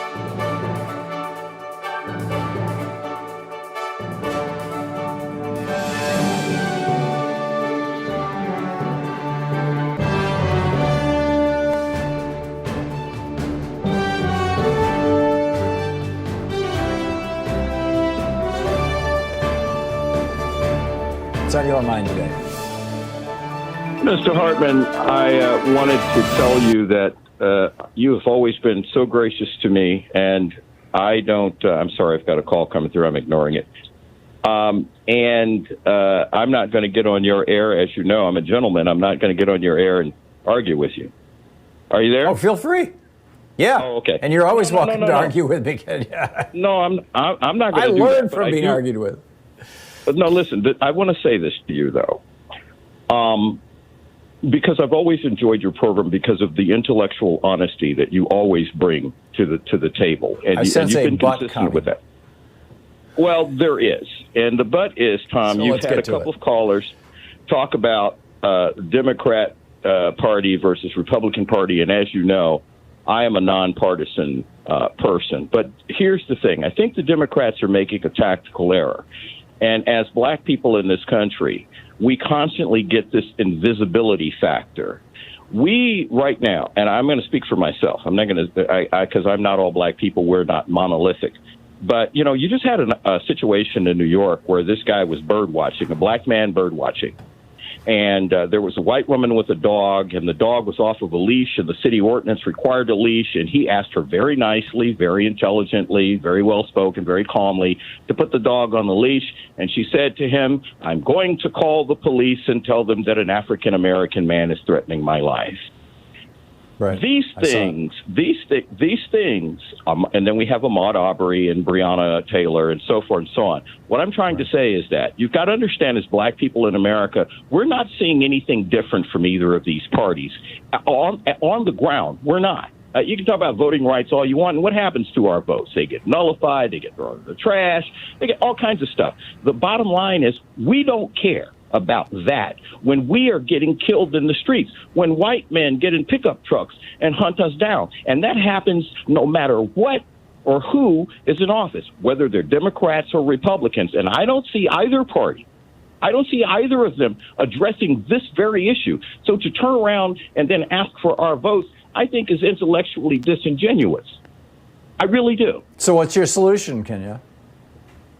You've identified what you believe to be a problem. What's the solution? Well, first of all, it doesn't lend itself. 400 years of this does not lend itself to a 4 or 5 second answer for me, Tom. And you know I'm smart enough to do that. But let me say, how about a starting point? Tell you that. Listen, I don't know. I don't. You have. Wouldn't a starting point be having a political party that actively encourages black participation and that has a significant black caucus and that promotes black candidates and that promotes legislation that inures, if not explicitly inures benefit to black people, that at the very least it tries to criminalize the worst of the behavior of white people? Well, I guess that would be, in theory, okay, but that assumes that all black people are working in the interest of other black people. And I can tell you from the first and last black president that we had, I think he was woefully inadequate in that regard. Now, before you come up on a hard break, let me just say this to you. George Washington stated that blacks are ignorant and shiftless. They are careless, deceitful, and liable to act without any qualms of conscience. That was the first U.S. president. The third U.S. president, Thomas Jefferson, said that blacks smell bad, blacks are ugly, blacks suffer less loss deeply, whites have flowing hair, more elegant symmetry of form, blacks are inferior to whites in both endowments of body and mind. The 16th president, who freed the slaves, said that freeing the slaves, Lincoln said that we can never attain the ideal union our fathers dreamed with millions of an alien, inferior race among us, whose assimilation is neither possible nor desirable. And that goes all the way on to this current orange idiot that we have. And all I'm saying is that the Democratic Party, is interested in maintaining the black vote. They need to do something, then pay up. This has to be dealt with, Tom. We're dying in the streets. Our children, 12 years old, are being shot down. Yours aren't. I get it, Kenyatta. I get it. And I'm asking, what can we do about this? Where, it seems to me that, as I said, that taking over one of the political parties or having a political party that actively encourages black activism and welcomes African Americans into the party is a start. What's next? What would you do? How do you solve this problem? It's easy to identify problems. It's easy to complain about what people said 200 years ago. Of course it is. It's a little harder to say, well, gee, maybe we should have a serious conversation, for example, about reparations. Or maybe we should figure out a way to expose the racism of both parties, but particularly the Republican Party right now. They're embracing racists. I'm not problems oriented. The problems are easily identifiable, and I am solutions oriented, and I do have solutions. I'm telling you that those solutions do not lend themselves. So let me give you a quick response to what you're saying, because I know you're coming up on a break. First of all, if you look at the Americans with Disabilities Act, the ADA, if you'll look at that act and its legal definition, every black person in America qualifies as an American with a disability. So what do I say? Just to give you an idea, since you asked the question, every black person in America should flood the federal courts with an ADA claim. I don't care. Let them deny them, so that we can show the world in the age of the microprocessor what this country really is. Oh, there are solutions, but you and I aren't going to discuss them here. Because so if you're going to get a large number of, a consequential number of African Americans to flood the courts with ADA claims, that's going to require some sort of organization. Absolutely. Or should you get the Democratic Party behind it? No. Listen, unification is our biggest problem. And I don't need to tell you that the Democrat, there was and I forget the name of the massacre. There were so many, but there was a massacre in Louisiana when black people first started entering the Democratic Party, where 300 black people were killed. So, all I'm saying to you, Tom, I'm not arguing with you. God, I don't know if it was the Coshada massacre. You know what? You're talking pre-65, pre-1965. Yes, I am. Because prior to 1965, the Democratic Party was the party of racism in the United States. Yes, it was. And Tom, all I'm telling you and saying to you as an intelligent man that I consider, and you know what? You're one of the greatest people I know. All I'm saying to you, Tom, is this, is that as a black person, which automatically excludes you, okay? Right. We don't see any change. You had Bakari talking about from Emmett Till. My mother and father if my dad was alive, he would be in his 80s now. Grew up with Emmett Till. I grew up with Eula Love and Ron Settles and Rodney King. My daughter grew up with Trayvon Martin, and on and on and on. How many conversations have you and I had about this? And it doesn't matter if it's Donald Trump or Bill Clinton or Barack damn Obama. We keep having this. This is where we live, Tom. Yeah, I get it. I get it. And I also think, Kenyatta, that an awful lot of this, and I realize this is a Republican mantra, is not necessarily going to be solved by law. It's going to be solved by changing people's perspectives. And that's a much bigger challenge. Indeed. How do you reach out, or how do you and I reach out to some guy in the South who actually literally believes that black people are genetically inferior to white people? How do we do that? Frankly, Tom, you really want an honest answer? I don't think you can. Yeah. I don't think a 400-year deficit. I don't think you can overcome that. I don't.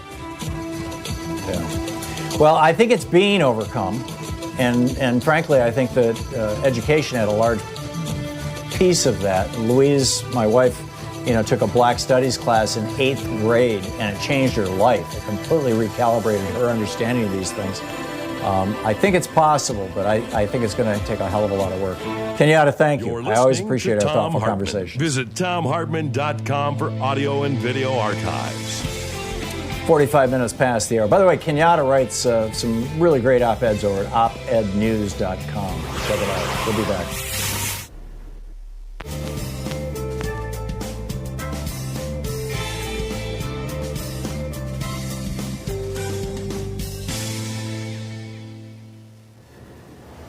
And welcome back. Barbara in Chicago Heights, Illinois. Hey, Barbara, what's on your mind today? Hi, Tom. How are you today? I am well. How are you, Barbara?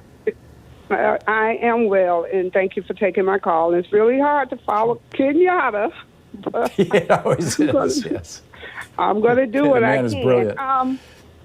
One thing, I have a question. I want your opinion, but one thing I want to say is the lady that called, the sister that called earlier, has called into other talk shows with both sides are really bad for black people. So, oh, really? It's not Joe Biden. So do you think she's an employee of a Republican campaign or something?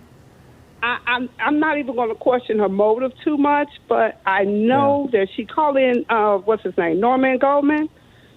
Yeah. And you know how long Norman has been off the air. Yeah.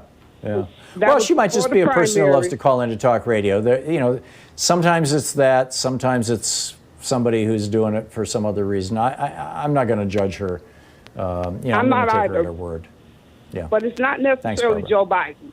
So all of those that are listening in Michigan and Indiana and Wisconsin, it's not Joe Biden. So if you're thinking about listening to what she's saying, consider she's just, I don't know who she votes for. I'm really not sure. So I guess she votes for Jill Stein. I'm not sure who she votes for. So, but my question to you is, okay, since we have this issue now, Kenyatta might be one of those that really wants Kamala Harris. I doubt if it would be Stacey Abrams because I don't think she has all the experience that's needed right now to be the VP choice. But if he chooses someone like Kamala Harris, who would have that experience, do you think that's going to depress, because we're worried about depressing the black vote right now, but do you think that would depress the progressive vote or the independent vote if Kamala Harris becomes his VP choice? I think that it might very, very marginally, but I don't think that it would to the extent that it would be a problem. I think, frankly, what made putting Kamala Harris on the ticket will the extent that, how to say this? Okay, first of all, the upside of it is, you've got a black woman on the ticket. And so, that's another revolutionary thing, and it's a great thing, and a lot of people are going to get very excited about that. On the other hand, the two groups who are going to say, wait a minute, I'm not excited about that, where you're going to see that loss, are the white racists And frankly, more and more, they're being filtered out of the Democratic Party. They just can't survive in the Democratic Party's milieu. And they're not comfortable there, so they're going to the Republican Party. So I don't think it's going to have that much impact there. Although in that undecided, the swing voters, it will have some impact there. But frankly, I think her time as a prosecutor and an attorney general, during which she was kind of tough on crime on occasion, and then she gave Steve Mnuchin a pass, the rich white guy banker. That's the stuff that was used against her in the primary, and that's the stuff that would be used against her in the general, in my opinion. Did I answer your question? But net, I don't think, I think she would do just fine. I would not disqualify her for any of those things. Barbara, you say a quick one? I'm sorry for how loud the music is. Thank you, Tom. Okay, thank you, Barbara. Good talking to you. Okay. We'll be right back. It's coming up on 10 minutes before the hour.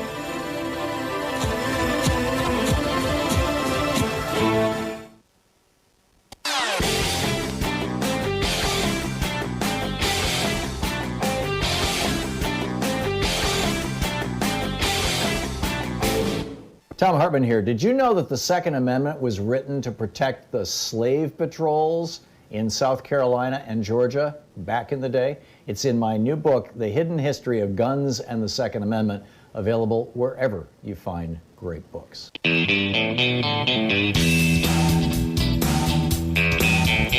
Welcome back. Thom Hartmann here with you. Delilah in Palm Coast, Florida. Hey, Delilah, what's on your mind today? Hi, Tom. With response to Kenyatta, who, of course, has the thoughts of many people, not just black, but good people with good hearts, keep in mind that you want to register to vote. You want to spread the word to vote. Make sure you can mail in your ballot to vote. Contact your representatives electronically or by phone. Keep on it. Keep on it, okay? And that's basically what I wanted to say. It is very terrible to hear things like that, but it's the truth. But you can combat that, and that's the way you do it. You keep on spreading the word and encourage people to participate in the voting process. Yeah, amen. Delilah, thank you. Very well said. Gloria in Shannon, North Carolina. Hey, Gloria, what's up? Hi, Tom. The lady a few minutes ago talking about Tony from Long Beach, she calls several shows, and I know Stephanie Miller has stopped taking her calls. And that she talks bad about every Democratic candidate. She even talked bad about Obama. But I just want to add my 2 cents worth in about Joe Biden. I've always loved Joe. I fell in love with him when I was in middle school when he first ran. And the first time he ran for president. And the reason I got interested in him was because in my class I had a teacher that still taught civics in our history class. And he made us pay attention to the election we had to carry every day the name of and where they were from for homework. We had to do that every day during that time, and there was like 20, 25 people running for the Democratic nomination at the time. But I just want everybody to not pay attention to people like her that call in on a regular basis to different shows, and a lot of shows have stopped listening to her or taking. Yeah, I'm going to go back and flag her name anyway, so the next time she comes on, I know what I'm dealing with. She does it on a regular basis, but we need to get Trump out of office. I have to agree with somebody that was looking at my Facebook feed, and they posted on Facebook, say they would crawl naked across broken glass to vote if they had to, and I have to agree with them. I would do the same thing because Trump got to go. I'm at wit's end with him right now, and being a person that is immune deficient, I'm fighting breast cancer, and I don't need anything else. And this whole mess with him, he's pushing North Carolina, and I'm only about 2 hours away from Charlotte. And this is our county right now has over 400 cases, and we've had about 30-some deaths, and it's ridiculous. So people, please, if Joe Biden hadn't changed over the years, I would have to think twice. But I've seen him evolve, and like old wives tale a story my mother used to say, it's a bad wind that never changes. And Donald Trump has never changed. I started following him back in my teens, and because he was on the front of every rag magazine that was at the checkout counter. But I paid attention to him, and that story was a big story back when about the casino executives, and it's ridiculous because I think his father was alive during that time too, so he might have had his hand in that too. But God only knows. I mean, I'm sorry. Go ahead. Please, people, vote blue, no matter. There you go. I'm with you. I'm completely with you. Thank you, Gloria. It's good to hear from you. Daryl in Washington, D.C. Hey, Daryl, what's up? How you doing, sir? Always a pleasure. I just want to say that I'm a big Biden supporter. I know you're a Bernie fan, but I love Joe Biden. He's a great man, and my wife is I'm Italian. My wife is black. We've had this conversation a lot. I've listened to your calls today leading up to this, and I've asked her, different things about this. What he said clearly was a gaffe. And if this is this won't be the last one, and the right's going to use it. So if we're not prepared going forward, we're going to be in a lot of trouble. But more importantly, I asked her, how would you solve this? Of course, her answer was if it was Michelle Obama, people would line up for miles. And she's probably right. Sure. And I understand that she doesn't want to do it. But I do think I like Warren. She's left of me, but I think she would kind of bring things together. But I think this gaffe is going to go back to something that my wife says all the time. Actions speak louder than words. Like Hillary, I liked Hillary, and I like Tim Kaine. I'm from Virginia. Tim Kaine's a good guy. But really, why didn't you pick a minority candidate there? That's really disrespectful, in my opinion. So I think there's something to be said for that. And I love Joe Biden. I trust Joe Biden. I think he's a patriot and an American hero for, still running at this point, given that all is on the line. So I hope people understand how serious it is. And the person that mentioned Malcolm X, you probably know this quite well. The people that are the architects of his killing are the same white nationalist filth that are running the Republican Party right now. So that's all I have to say on that. But I was curious your opinion on the VP. I think that at this point in time, given how just insanely toxic Donald Trump is, that the VP choice is not going to be that huge or consequential unless it's somebody who's really outrageous. But we'll see. Daryl, thank you for the call, and thanks for sharing your experience and your thoughts and your life with us. In fact, thank you all of you who have called in, all of you who are participating. Thank you for listening to our program or watching our program or however you're getting it. And don't forget, democracy is not a spectator sport, and frankly, democracy can be very fragile, particularly when strong men like Donald Trump and Duterte and Bolsonaro, when these kind of people arise. So let's fight back, right? Tag your it. You've been listening to Thom Hartmann. For audio and video archives, visit thomhartmann.com.